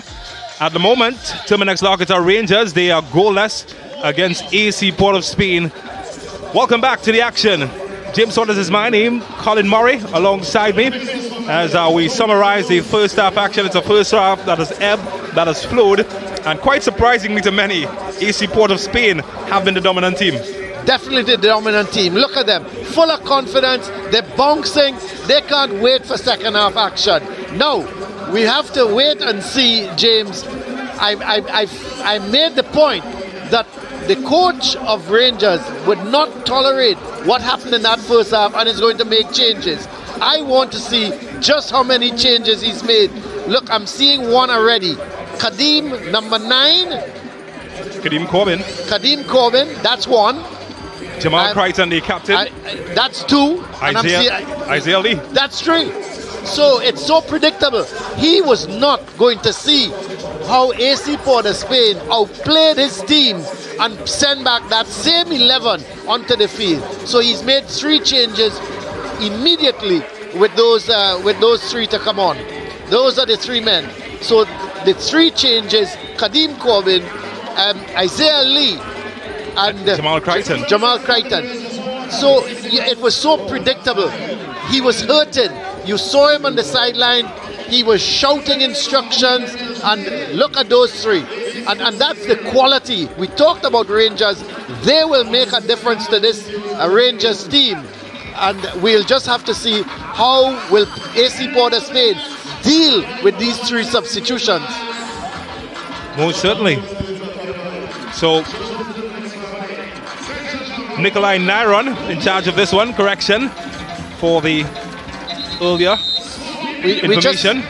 James, I'm not too sure who the trio came on for. We need to get that information as to who they came on for. Who was the substitutions? But I'll tell you what, Isaiah Raymond is out. So too Maurice Dick. Maurice Dick is out. Isaiah Raymond is out as well. And Tyrone Charles. And the captain. Yeah.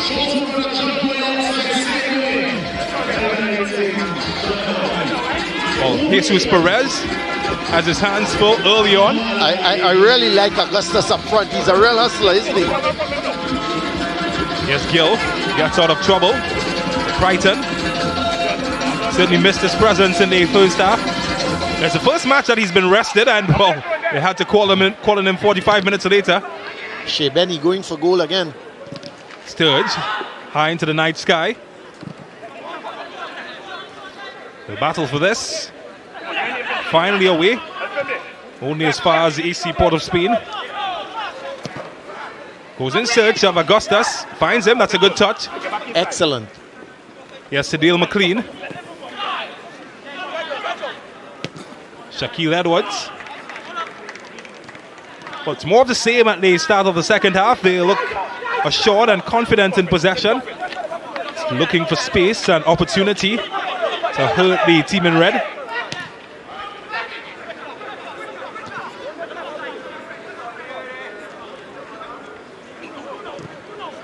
It's long and too long for anybody, and it's an easy one for St. Hilaire.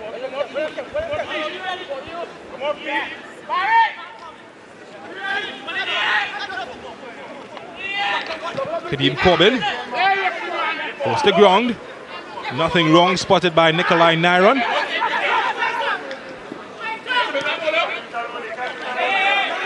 Here's Maresh.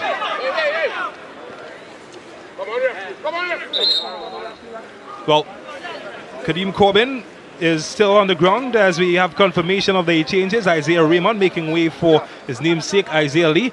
Maurice Dick comes out as Jamal Crichton, the skipper, is inserted. And Tyrone Charles, the captain, well, he has been replaced by Kadeem Corbin.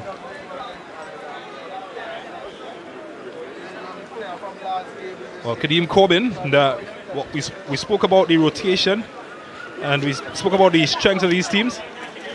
Kadeem Corbin, one of the leading scorers in the tournament, makes his way off the bench. Corbin has been at the forefront of what they've scored. Isaiah Lee is the top scorer for Larkita Rangers, and he's just come off the bench as well. He has 5 goals in the tournament. Corbin 3 together with Junior Asun and Atula Guerra, who isn't playing. And guess who's in that list as well? The defender, Ross Russell Jr. Oh, that's interesting. I watched you because I wasn't sure that Ross Russell was up there. But we have not seen really any attacking forward movement from Ross Russell, maybe 3 or 4 times, but he's been so concentrating on McLean and defense. Well, Sturge helps out in defense, and well, he gives away a corner. They're certainly not themselves tonight, are they? Against Cunupia, they dominated, and it was really David, the goalkeeper for Cunupia, who saved them. Here tonight, how many saves has Spoon Lois got? Well, this is not going to be one of them. Well, the break is on. It's one of their trademark breaks. Well, a bit of a hurdle there from that man in the far end of your screen, but there's been a collision. Yeah. And Jamal Crichton, he's just come on, but he's already feeling the hurt. And he's collided with the man next to him, Maurice Ford. And the referee had to stop it because it's a head collision. Both men, I think, went up to head the ball, and the referee didn't pick it up early. Is that Augustus? Well, Maurice Ford is a player, but the collision, former national youth player, Maurice Ford. Hasn't gotten in his senior career off to the kind of start that he'd have liked after such a promising youth career. But he has an opportunity now with AC P.O.S. of Spain, and he's taking advantage as he gets back on his feet. Thankfully, both of them are up now, so that's good news.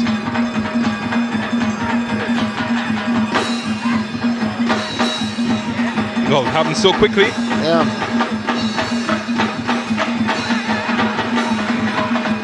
The play has been restarted. Rangers 0, AC P.O.S. of Spain 0 after 50 minutes.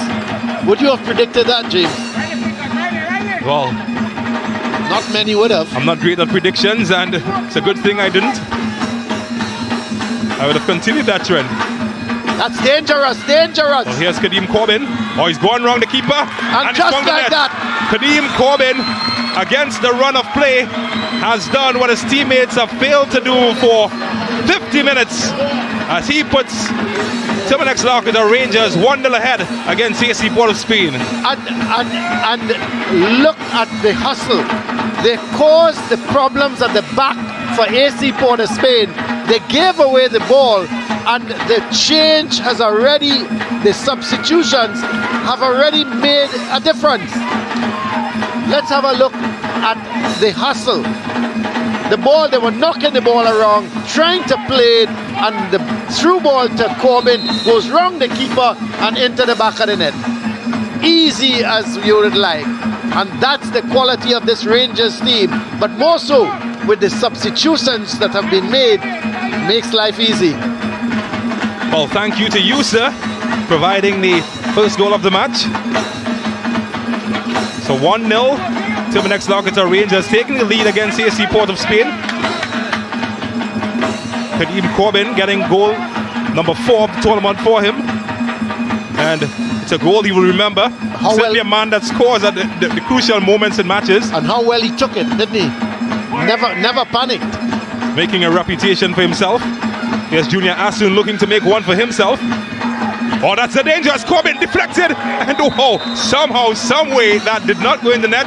Mightn't have counted, but Kadeem Corbin, well, he's not knocking anymore. He's huffing and puffing, and the door almost blew open.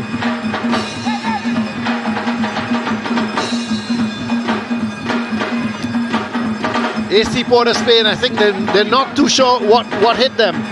There's Asun with the cross ball. And the shot just, don't think there was a deflection, went straight over, did it? Yeah. I think what saved them is the fact that might have been offside. Yeah, that as well. I thought the flag went up.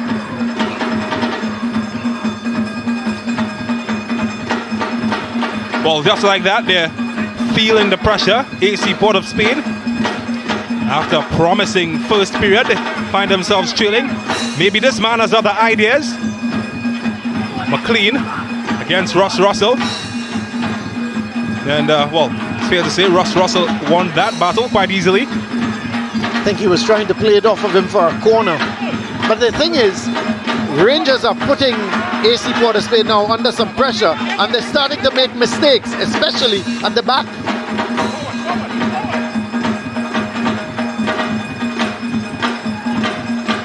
Real Gill. Oh, it's a party. Oh, goodness me. I tell you what, it's not Independence Day, but the oohs and ahs are oozing from the pavilion. Sports Max that moment, maybe? I don't know. Caribbean fans certainly love party tricks. Well, here's the goal scorer, Kadeem Corbin.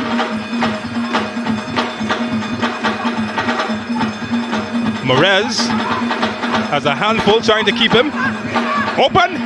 Oh, but he didn't make the contact that he tried. But the contact has been made. That's it. And they've gone for Daniel David to do the job. And he's done it. 2-0. But what a ball at the back. A brilliant cross ball. And you would have thought, real. Look at this ball. Just let's have a look at it. Brilliant ball to the far post. In comes the man there, Real Gill, who you would have thought would have put it into the back of the net. But Daniel David did the trick. Well, he had the composure of a statue, Daniel David, as he made the goalkeeper a statue and made it 2-0.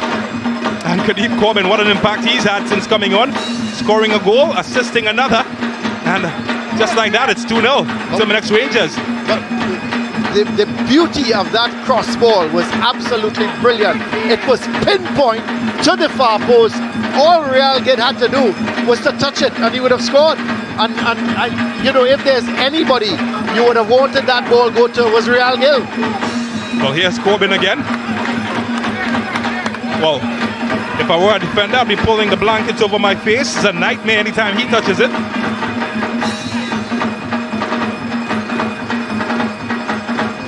But James, just look at the difference these substitutes have made to this Rangers team. It's like, it's chalk and cheese, isn't it? And just to think that Atula Guerra is not in the squad. Ike Manjus is on the bench.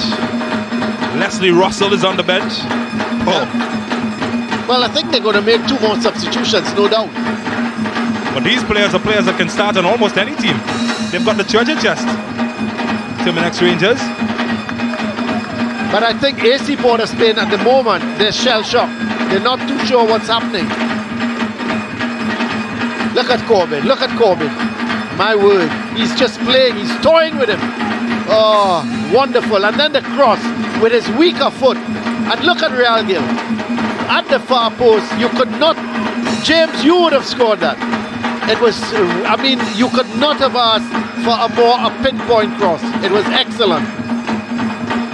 Well, that's the kind of service that you normally tip if you're in a restaurant. And, he's delivered with excellence.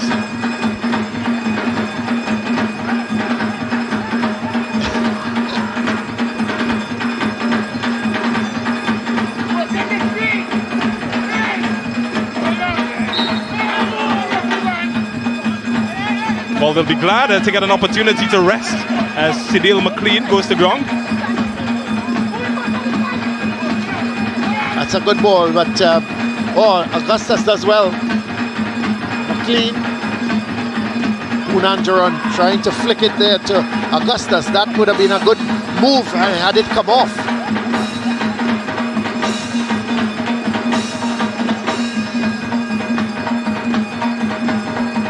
Well, just like that, as quickly as the northeast trade winds. There they go again. This is Isaiah Lee. And Lee, well, I tell you what, he's joined the party, pulling out tricks of his own. And what about Crichton? Almost joined the goal scoring club as well.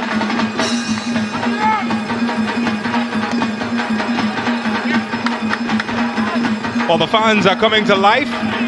The players, they've turned on the ignition. Well, they're driving a different car. They have moved from your car, James, to a Mercedes-Benz. I mean, it's incredible, the difference. Buckle up. The action is getting quicker and quicker. Or our producer, he drives a Tida. You know what I mean? Our director drives a Tida, and then the Rangers have moved to a Mercedes-Benz. It's really chalk and cheese. It's if you came in and saw the first half, and then you looked at the second half, you would have thought that this is not the same team. And just the point of 3 substitutions, the difference they have made. If anybody can make a difference in the yellow shirt, it's Che Benny. Yeah, you got to think they need to pull a goal back within the next 10 minutes to stand a chance. But the way it's going, they could fall behind, which at 3-0, they will have absolutely no chance. Well, here's McLean. Well, he's not going to add to his goal scoring streak with shots like that. Scored a hat-trick last week. They need him to get that amount again if they are to get back in contention for 3 points in this match. There goes Corbin. God, he's so quick. He's got the moves like Jagger. Not this time.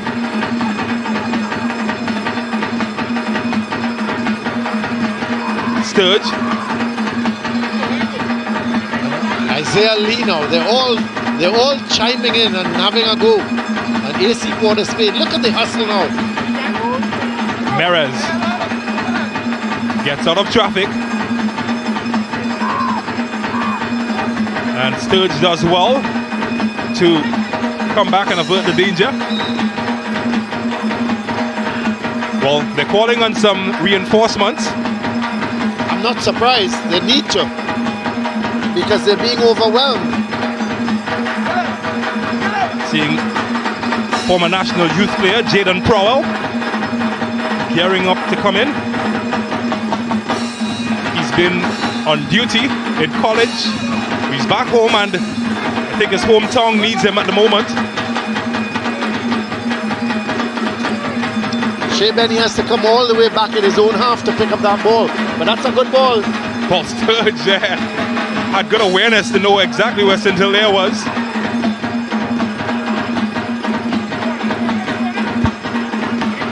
Oh, that's a heavy touch from Gill, and gives away a throw to AC P.O.S. And maybe a chance to make some changes as Jaden Prowell is set to come in. Kyle Bartholomew is also being lined up.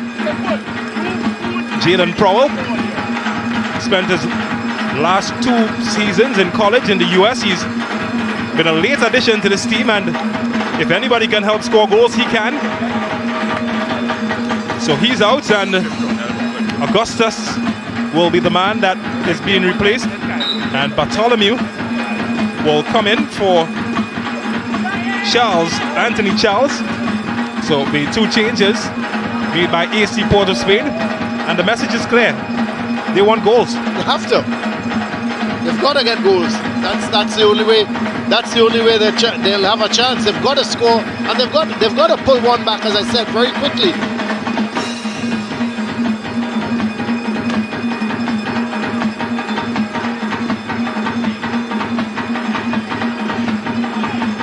There's the confirmation of the substitution. Well, he's only been with the team for just about 3 matches, and he's already gotten 1 goal, Jaden Prowell. But don't look away. He can score goals. He's a big, tall man, isn't he, as well? He's got a lot of height. And he can certainly push the defenders around. Here's Jamal Crichton. Kadeem Corbin loses to Merez. Oh, they've given it away in a bad area. Maybe a bit of handball, and well spotted in the end. The referee saw it. And you could see Corbin a little upset with himself that because he knew they were away.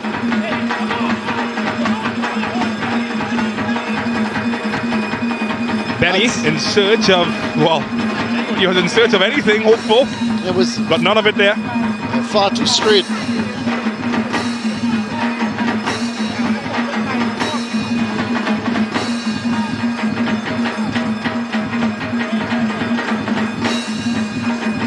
Well, Well, he's had a tough night, but he didn't get goals, and unfortunately, reinforcements have been added. Perez loses it to Crichton. He has Gill. Ross Russell Jr. getting forward, but couldn't pick out anybody in a dangerous area.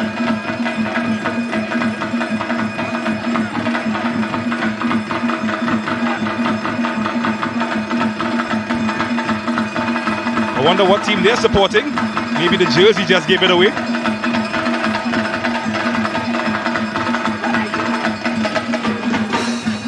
It's Bartholomew.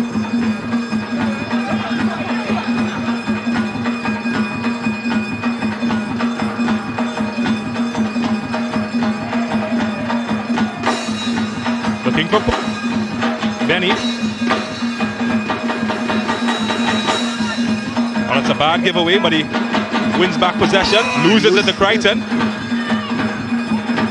And they're just piling numbers forward. Foul against Crichton.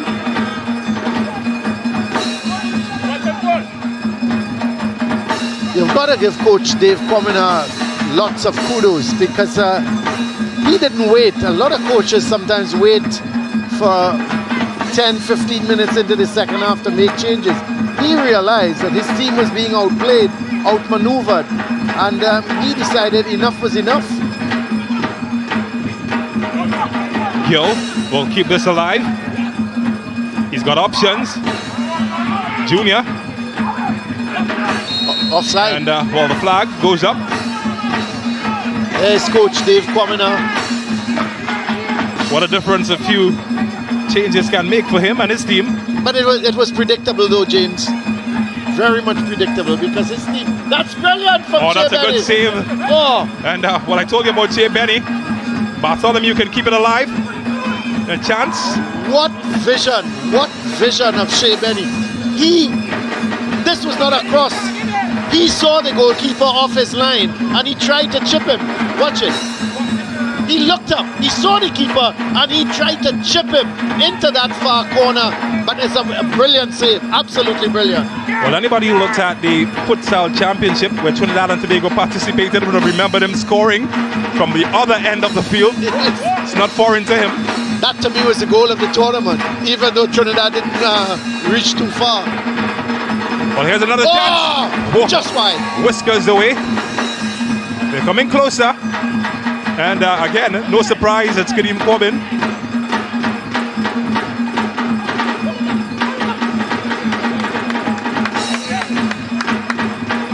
It's real end-to-end action here. It's been a good game, hasn't it? Been a very good game. Certainly has been. Here's Benny. He's got help. And they've got goals. Absolutely brilliant. Pinpoint, they've found the donkey's tail. McLean, was it? And Sidale McLean, well, his goal scoring streak continues as he's gotten AC Port of Spain back into the contest. And what a goal that was. How crucial will it prove to be? Well, we've got a few minutes to tell. Well, they've still got, what, about 24 minutes and added on time to get back into this game. What a good goal. And Benny at the heart of it again. Look at, took it one. He went left, cut back on his right foot and nestled it into the far corner. Brilliant goal by McLean. And well made there, or well assisted by Shea Benny. Shea Benny, every time he picks up the ball, he's running at these defenders and he's carving, creating openings for his fellow players. Brilliant work by Benny, but a super goal from McLean. Excellent goal. He picked the spot, didn't he? Into the far corner, James. Excellent, really good football. I was making the point. This has been a really good encounter. Let's look at it. Look at Benny running at them, and then they started to come to Benny with a tackle. He just sent it to McLean, and McLean looked up and put it into the corner of the net. Excellent goal from AC Port of Spain. Well, it's not the first time that they've come from behind. Certainly started there. They broke their losing streak, their 3-game losing streak with a come from behind 2-1 victory. 2 match weeks ago, and well, they're in a position to do the same if they can get another. And it's all been those 2 players in your screen that you saw a while earlier, Cedale McLean and Shea Benny. Well, when they combine, it's like Captain Planet. With that, it seems that Andrews is going to come onto the field, so Dave Kwamina is making a couple more changes. Well, when you've got ammunition, why not shoot? Ike Andrews, Jamal Francois are the players set to come in. Both of them with national youth pedigree. Both of them having represented Trinidad and Tobago at youth level. So Sturge, a defender, will come off. And that man, Junior Asun, he will say goodbye to everyone to be replaced by Ike Andrews. Well, they're called Rangers, but they're bringing out the Arsenal at the moment.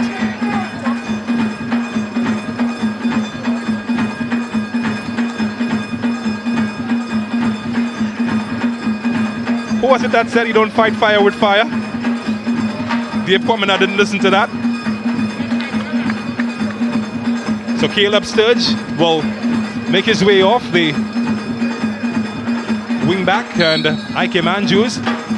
He's a Caribbean Cup winner with Trinidad and Tobago under 20, and his quality has been summoned. Yes, Gil, a man who's been called to Trinidad and Tobago, Daniel David, and easy in the end, Papoon Lewis.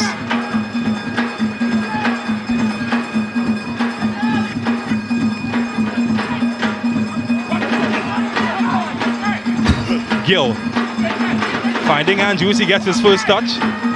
Injury has kept him out of much of this tournament, but he is quality. Well, they almost learned that the hard way, didn't they? Finally, the danger is cleared.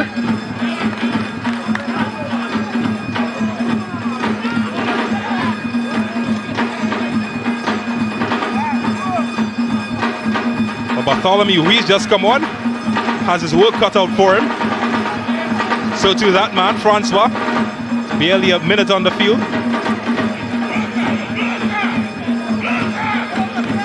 What a match. 20 minutes to go, and you just wish we were starting over.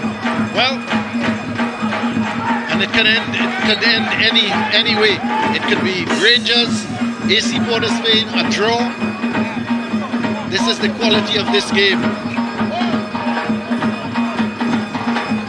Poon Angeron has gone back into the midfield, so he's trying to create stuff. He's moved from that left wing position he occupied, the left-sided midfield position, and he's now gone into the heart of the midfield, trying to create problems for Rangers. Andrews linking up well with Corbin, and that one is cut out. Daniel David trying to push forward. Yes, Poon Angeron, T&T Senior International. He's got to show his quality now, you feel. This is good. This is good from AC P.O.S. Spain. They keep in possession at the moment. Marez gets it wide. Bartholomew. Clever.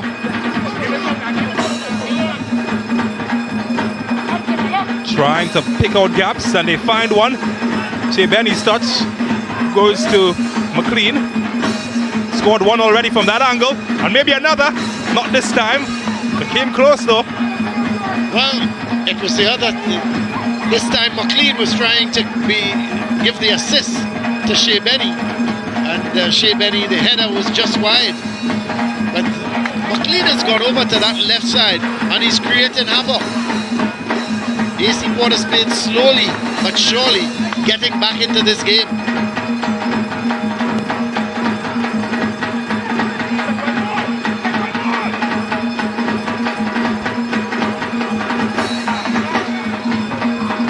Well, you can just feel every beat of the drum urging on the home team. They're wearing red and they want blood. That's right. That's in for Francois. Corbin will do well to keep it up, and Francois shot. Well, he had the right idea, the wrong execution.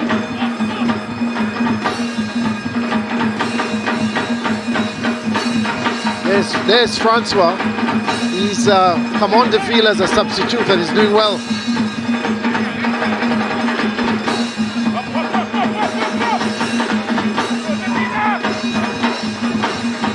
Worl ran out of space. He was pleading for a foul on that occasion. Won't get it.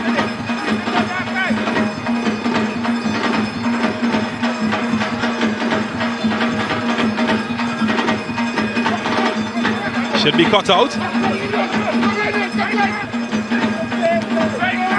Wall broken up by Isaiah Lee. Yeah, he gave it away, didn't he? Well, he's won it back.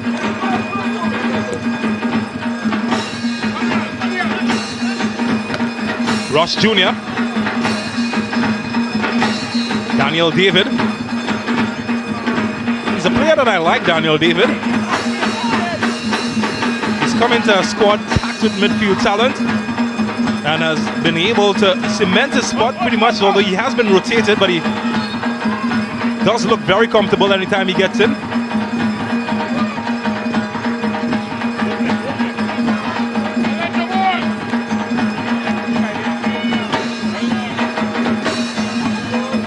Javon Morris away. Only as far as IK Manjus. He's won a throw.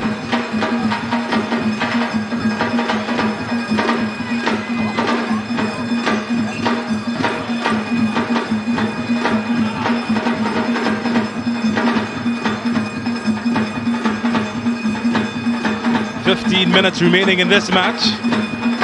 How will the cookie crumble?" Terminex Rangers, they have an advantage, leading 2-1.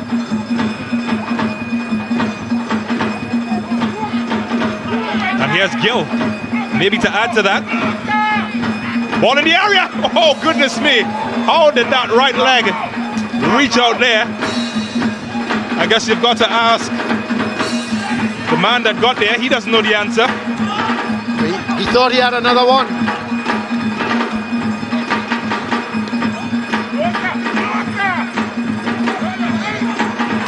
There was Real Gill taking on the defender, getting to the byline. And here goes Kadeem Corbin, and thinking he put it into the back of the net. And it was well blocked. Excellent. A bit of defensive work. Well, that man almost came close to putting in one himself.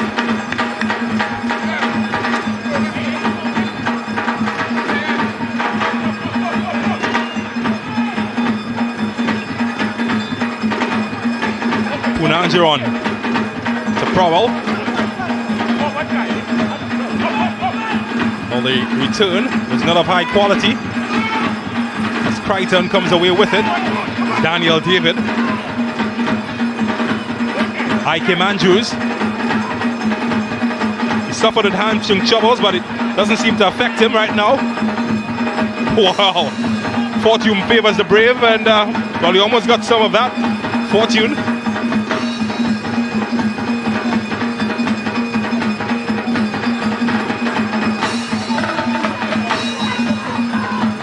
What a match. What an atmosphere. The only what we can't answer, what will be the final result?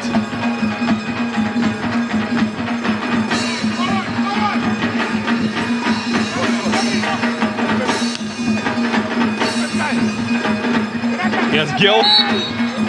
And, well, that's going to be a card for Bartholomew, no doubt. If you can't stop him with tackles, you got to use your hand. And that's exactly what Bartholomew did. Well, he had to stop him. He took one for the team because Gill was away. He did it.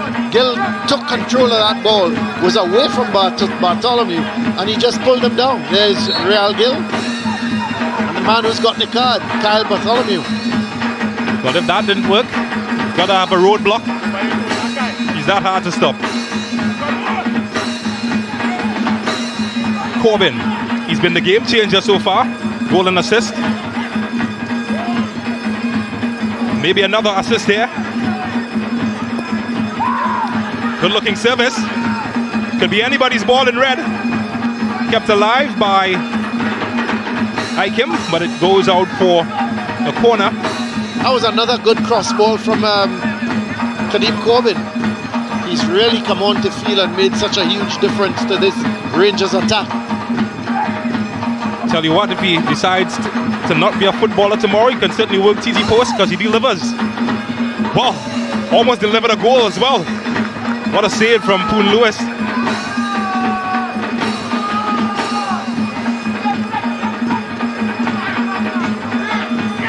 Maybe more. The anticipation certainly is there.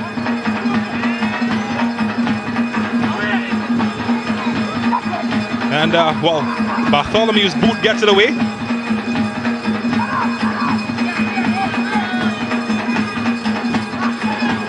Ike Manjus, he can't deliver a good service. Yes, not this time. The yellow card for Kyle Bartholomew, just the confirmation of that yellow card. Kyle Bartholomew, who actually came on as a substitute.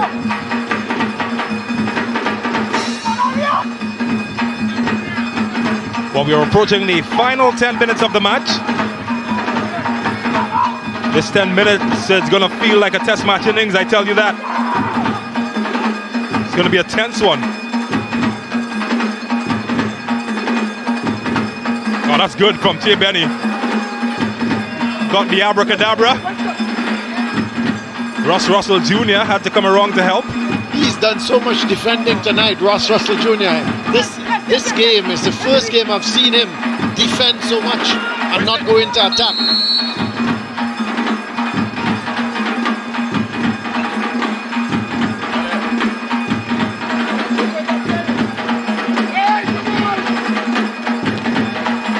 Looking for Benny.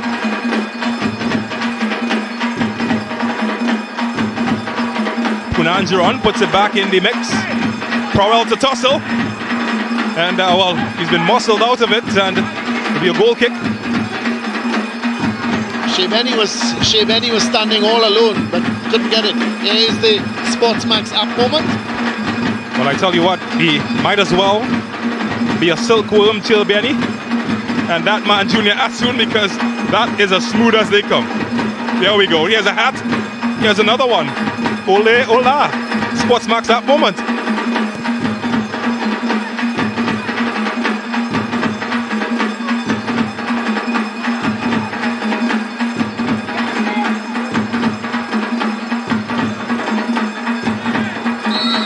Corbin. Offside. Well, he turned the keeper into Superman. But the flag came up late, but he let the man know what he can do, and he didn't disappoint Poon Lewis. Alternative of this match, nobody taking chances. Benny, they need some more from him. He's given a lot, but they want more. Here's Merez.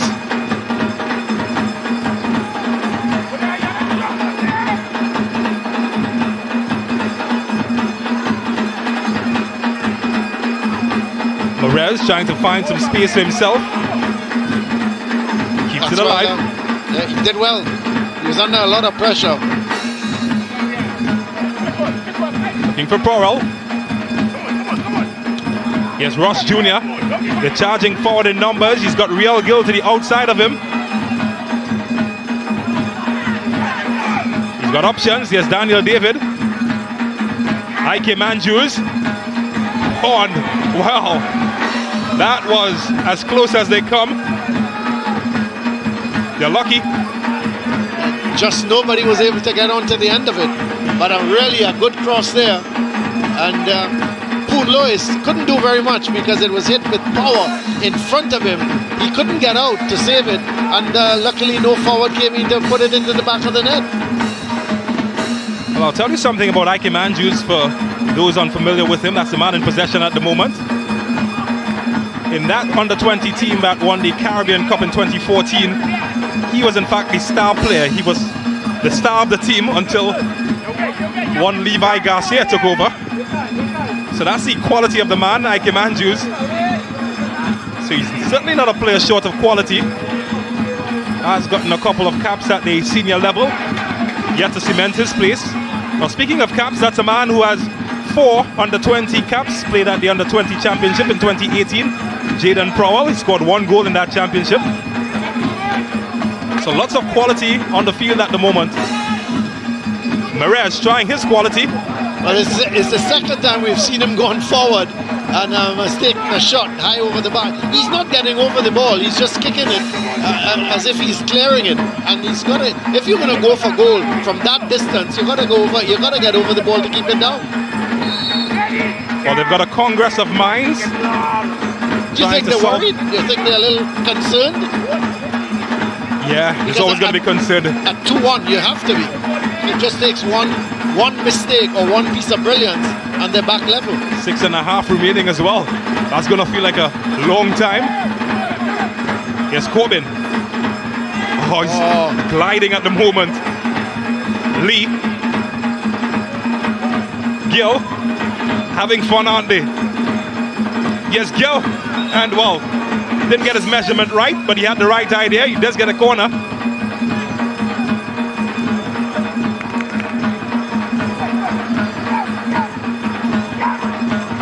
Has 5 goals in the competition. The joint leading scorer for the Hockerton Rangers with 5. Tyrone Charles, the other player. Looking for a red shirt. Finds one. And, well, his shot couldn't pass the yellow. Porrell to chase. Should win the split race with Jesus Perez. He's got to look up. That's a the ball. Good ball. That's the ball. Yes, Cedil McLean. Oh, that's a good, good save from I'm not sure if that was a poor touch or a good save, but nonetheless, it didn't go into goal. That was excellent football again on the part of AC P.O.S of Spain. Andrews. Well, look at him go. And look at that pass. The flag is down. It comes up now, though. And well, I tell you, somebody's heart stopped for a moment. And it wasn't somebody in red.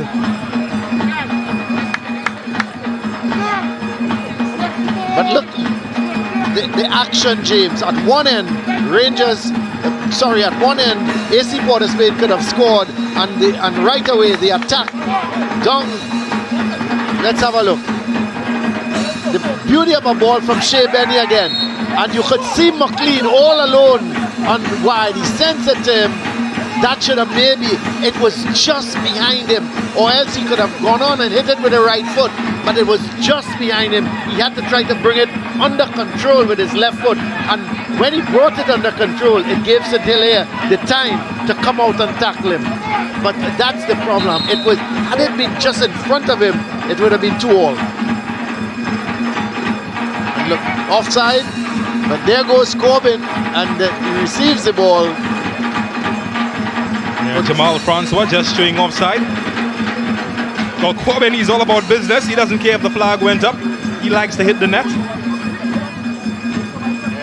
Well, that man, though, he's going to get some ice and some H2O treatment. Yep, he clashed with Corbin. But this has been a very, very entertaining game. It's been an excellent game. And that ball from Prowell was just slightly behind McLean. Yeah, but I think that McLean perhaps... well, he had to get it. He had to bring it under control. I think his left foot. His touch took it away from him somewhat. Maybe he could have gone first time as well. Yeah, could have gone first time, but I thought the ball was running away from him. So he had to take it with his left foot and bring it back onto his right foot. No doubt.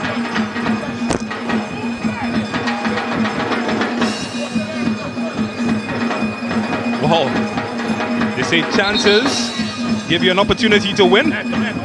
Certainly had one to put his team in a position to win. Didn't take it. Shea Benny with the free kick. Well, they're showing numbers forward now. Port of Spain, they won something. And that's a good clearance from Jesus Perez. Oh, what good skill from Shea Benny. That's a good ball. Keeper is coming. That's a good touch as well from St. Hilaire. Danger not over. And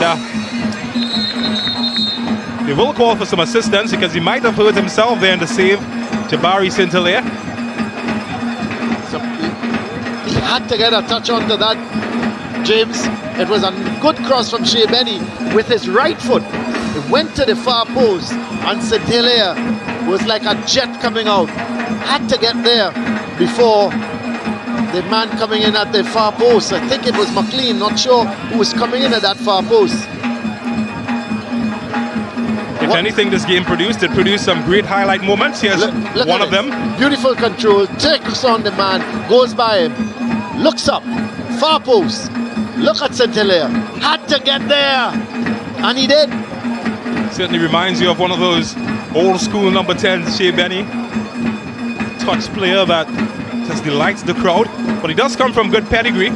His uncle, Marvin Joseph, and Lon Joseph, both players who played professionally and at the Trinidad and Tobago level. His uncle, Sheriff Lobo, and his cousin, Marcus Joseph. So when you come from stock like that, well, how could you not become a footballer? I tell you what, he's just as good as any of them. Well, the goal kick. We're in the final minute, but it's going to be interesting just how much time the referee adds on. Well, that's a good tackle. Stops Gill right in his track.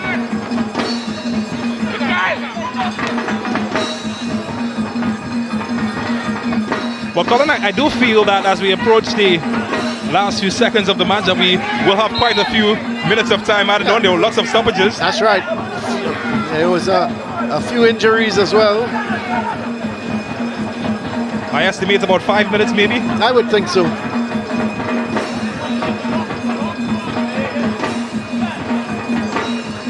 Yeah, that's the only way to stop him.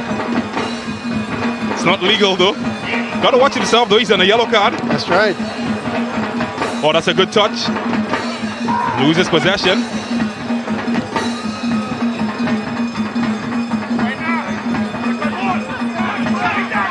Well, are you Paul the Octopus? Because you predicted right, Colin Murray, 5 minutes. That's going to be a throw. AC P.O.S. Spain. They need to throw everything now at Rangers. Well, they've got 5 minutes to do it.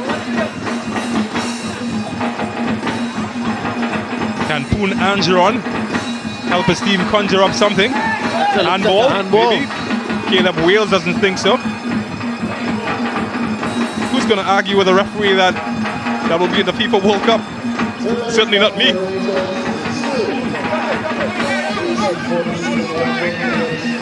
Here's Merez. Heavy touch.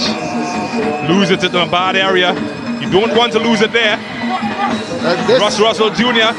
He's got options. He's going all alone. Yeah. Yep. He's missing out on the action. And he had a better option, James. Corbin was in the middle. He needed to square that ball, but he decided to go on his own. But I thought the option would have been, the better option would have been playing it inside to Corbin.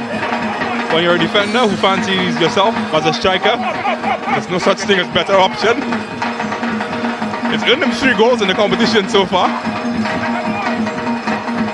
But I think his teammates might disagree with that assessment.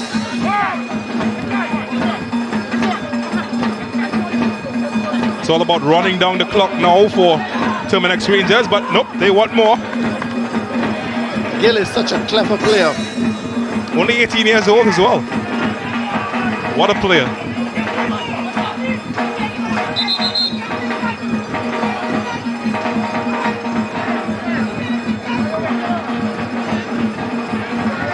Well, inside the final 3 minutes. That's a long time for magic to happen. Well, is it a situation the crowd don't want to give back the ball? I thought that only happened in the English League.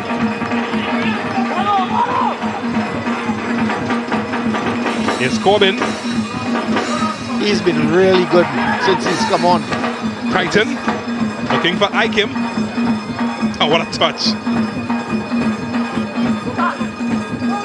And a corner. Well, he couldn't take a chance. Wasn't sure what was behind him. Yeah, since Corbin has come on, you sometimes wonder, had he started this game, you know, what would have happened? Because this man has been super. Well, they have an opportunity here from a corner to trouble that man. Gill couldn't find anybody. And it's a goal kick. You just feel the weight of the clock now, don't you? Still in the balance at 2-1. Still a very much open contest.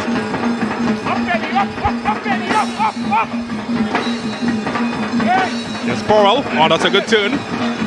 Left Ross Russell Jr. out of position. Flag remains down and it's a corner.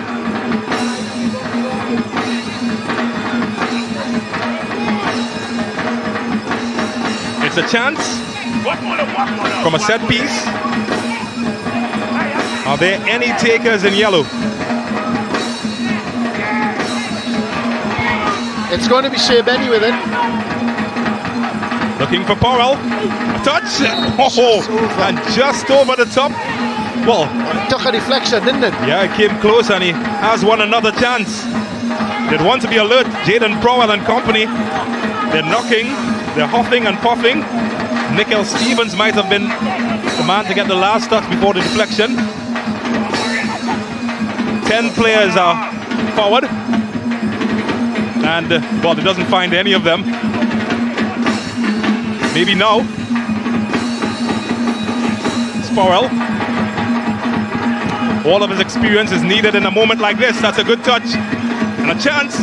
And a save. Oh. What a match. Well, I thought it came up. I thought it was a save, but Caleb Wales has said differently. Goal kick, yes. Well, here goes Rangers now. Andrews couldn't find any of his relatives in red. We're in the last minute of the match. Maybe something here to close things off. Oh, what a save that was. What a save from Poon Lewis. It's end-to-end stuff here at La Hoqueta ground. What a game we've had on our hands. Even in the dying moments, the embers are burning hot. Game. Maybe now, last chance, last roll of the dice. There's something for the capital men. Powell keeps it alive. Well, there'll be no more action. Unfortunately, all good story tales have to come to an end. And at the end of the match, it's Terminex La Hoqueta Rangers who find themselves with 3 points and, more importantly, maintains their spot on top of the table with a 2-1 victory over AC Port of Spain. Been a brilliant display here of football. And you have to say that AC Port of Spain was slightly unlucky to come away to lose this game, because they certainly played exceedingly well. They dominated the first half, and to come away here losing 2-1, they would feel really very hurt. So let's have a look at the highlights. The first half here totally dominated by AC Port of Spain. They shot from McLean there, just going wide.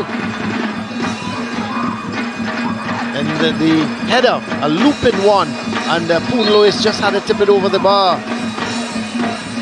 But AC Port of Spain continued to dominate. And Poon Angeron playing the ball to McLean. He had the shot and going just wide. Then Shea Benny.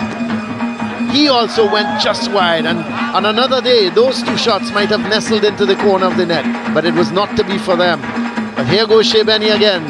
Brilliant run, and playing it through to Augustus. He had the shot, but well saved. Then Real Gill, it was his turn. He scored a beauty last week, couldn't find the net here, hitting it just over the bar, trying to go for the top corner. And then in the second half, the substitute came on, Kadeem Corbin. He lit up this field, took on the right through the defense, went around the keeper and pushed it into the back of the net. And he says, thank you very much. 1-0, Kadeem Corbin doing the trick. And then there goes a shot, the shot coming from Corbin just over the bar. And this is Corbin turning it on. going one way, then the next, sends a beauty of a cross. Real Gill should have put it in the back, but it went to Daniel, and he did the honors. 2-0 now for Rangers, and beauty of a goal here, but it should have been Real Gill. It was a lovely cross from Corbin, and then the Shea Benny show, lovely cross ball over the top. Well, not a cross ball, but everybody thought it was a cross ball. He actually saw the keeper off his line, and he went for the far post. Brilliant save by St-Hilaire, and there goes Corbin again with a shot just wide of the post. It was all action in the second half, and this is Shea Benny running at the defense, played it to McLean. He came inside, had it on his right foot, and he nestled it into the corner. Wonderful goal from him, but it was not done yet because there was another chance for AC P.O.S. Spain, and in the end they just couldn't get the equalizer, and it ended up 2-1. Let's have a look at the stats here in this game. Really a close encounter. 16 shots for Rangers, 17 shots for AC P.O.S. Spain. 7 shots on target, both these teams. This is to tell you how close this game was. And when you go down to corners, 4-5, 6 saves to 5, you couldn't want it closer than that. 2-1. A brilliant game here at the La Joquita Recreation Ground. Let's go down to James, who has the man of the match. Well, that's right. I'm with Kadeem Corbin, the man of the match. And Kadeem, you're the game changer tonight. That must be a good feeling. Yeah, it has to be. To come on and score one and set up one. It feel good. I was looking at you on the bench just before you came in, and it looked like you got some instructions. What were the instructions like at halftime when you came on? Well, to just do exactly what I come on to do. No, I saw you raise your jersey as well, and you said thank you to the fans after you scored. Tell me about that. Well, the last interview I do, that there was mimicking me about that, so let's keep it going. Yeah, man, and certainly you proved all the doubters wrong, and we say thank you to you for providing us with great entertainment. Thank you so much, Kadeem Corbin. Thank you. All right, so I'm going to invite now the coach of AC P.O.S. Spain. What a fight they put up, and Coach Walt Noriega. He's not really smiling at the moment, but I can tell you what, he certainly made the folks in P.O.S. Spain proud with a decent performance. It's a tough luck for you. You were with some good momentum coming into this match, but unfortunately in the end you just lost out. How does that feel? Oh, it's a bit disappointing, but I must give the boys credit for the effort that they put in. And we just have to tidy up on some of the defensive blunders that we're making that costing us the games and them. Well, you got 2 wins in a row coming into this match. Is the momentum shifting in your team's favour, you think? Yes, the team now starting to gel. The team now getting comfortable. The boys now starting to believe in what we're trying to do. They're now starting to believe in the fitness. They believe in the work that we're trying to do. So I believe the second round will augur well for us. And just before I let you go, you didn't seem intimidated at all coming up against the league leaders. What was the mindset like coming into this match? Well, we know the La Joquita Rangers team, they have a lot of potential. They have a lot of talent in the team. So no matter what 11 the La Joquita Rangers pull, there's always a formidable team that we have to show respect to. But at the end of the day, I'm still satisfied with the boys' effort tonight. Well, we're satisfied with the performance and the entertainment that your team provided. Thank you so much. Thank you. All right, so I now invite the coach of Terminex La Joquita Rangers. Well, he's wiping his brow because I tell you what, it came down to the wire. Dave Corminer, you're here with us. It was much closer than most people anticipated. How was it from a perspective on the bench? First of all, I must say thanks to the AC P.O.S. Spain team for putting on our show. They made us sweat tonight. We wasn't expecting it to be this tough. You see the quality of the league. The league is a very tough league. Teams stepping up, and second rounds will be even harder. Well, some people might call you Mumford because you seem to work magic at halftime every time. You made a shuffle, you gambled with some players, and it worked out. What worked specifically for your team tonight? I think anybody on the bench could come on and do the job. I think we train very hard. We train, you can say 8 hours a day. Video session, drills, simulation games. So the game sometimes you have to put in the effort. And that is what we did tonight. Like I said, this team was a tough team. They made us work very hard. And I want to say thanks to the coaching staff and the players. They did a good job. And they've seen the quality of the league. It's now a walkover league. You have to work, you have to come and work on the day. Well, your team worked, and certainly you're keeping the top spot going into the break period. Thank you so much. I'm going to take you out of the rain. It's unfair to keep a winner in the rain that long. Okay, thanks. As I send it back upstairs to Colin Murray, who is high and dry at the moment. Thank you very much, James. So that's the situation here at the La Horquetta Recreation Ground. Let's have a look at the games for the weekend. It's Deportivo. They come up against Moruga. That is on Saturday at the Arima Velodrome.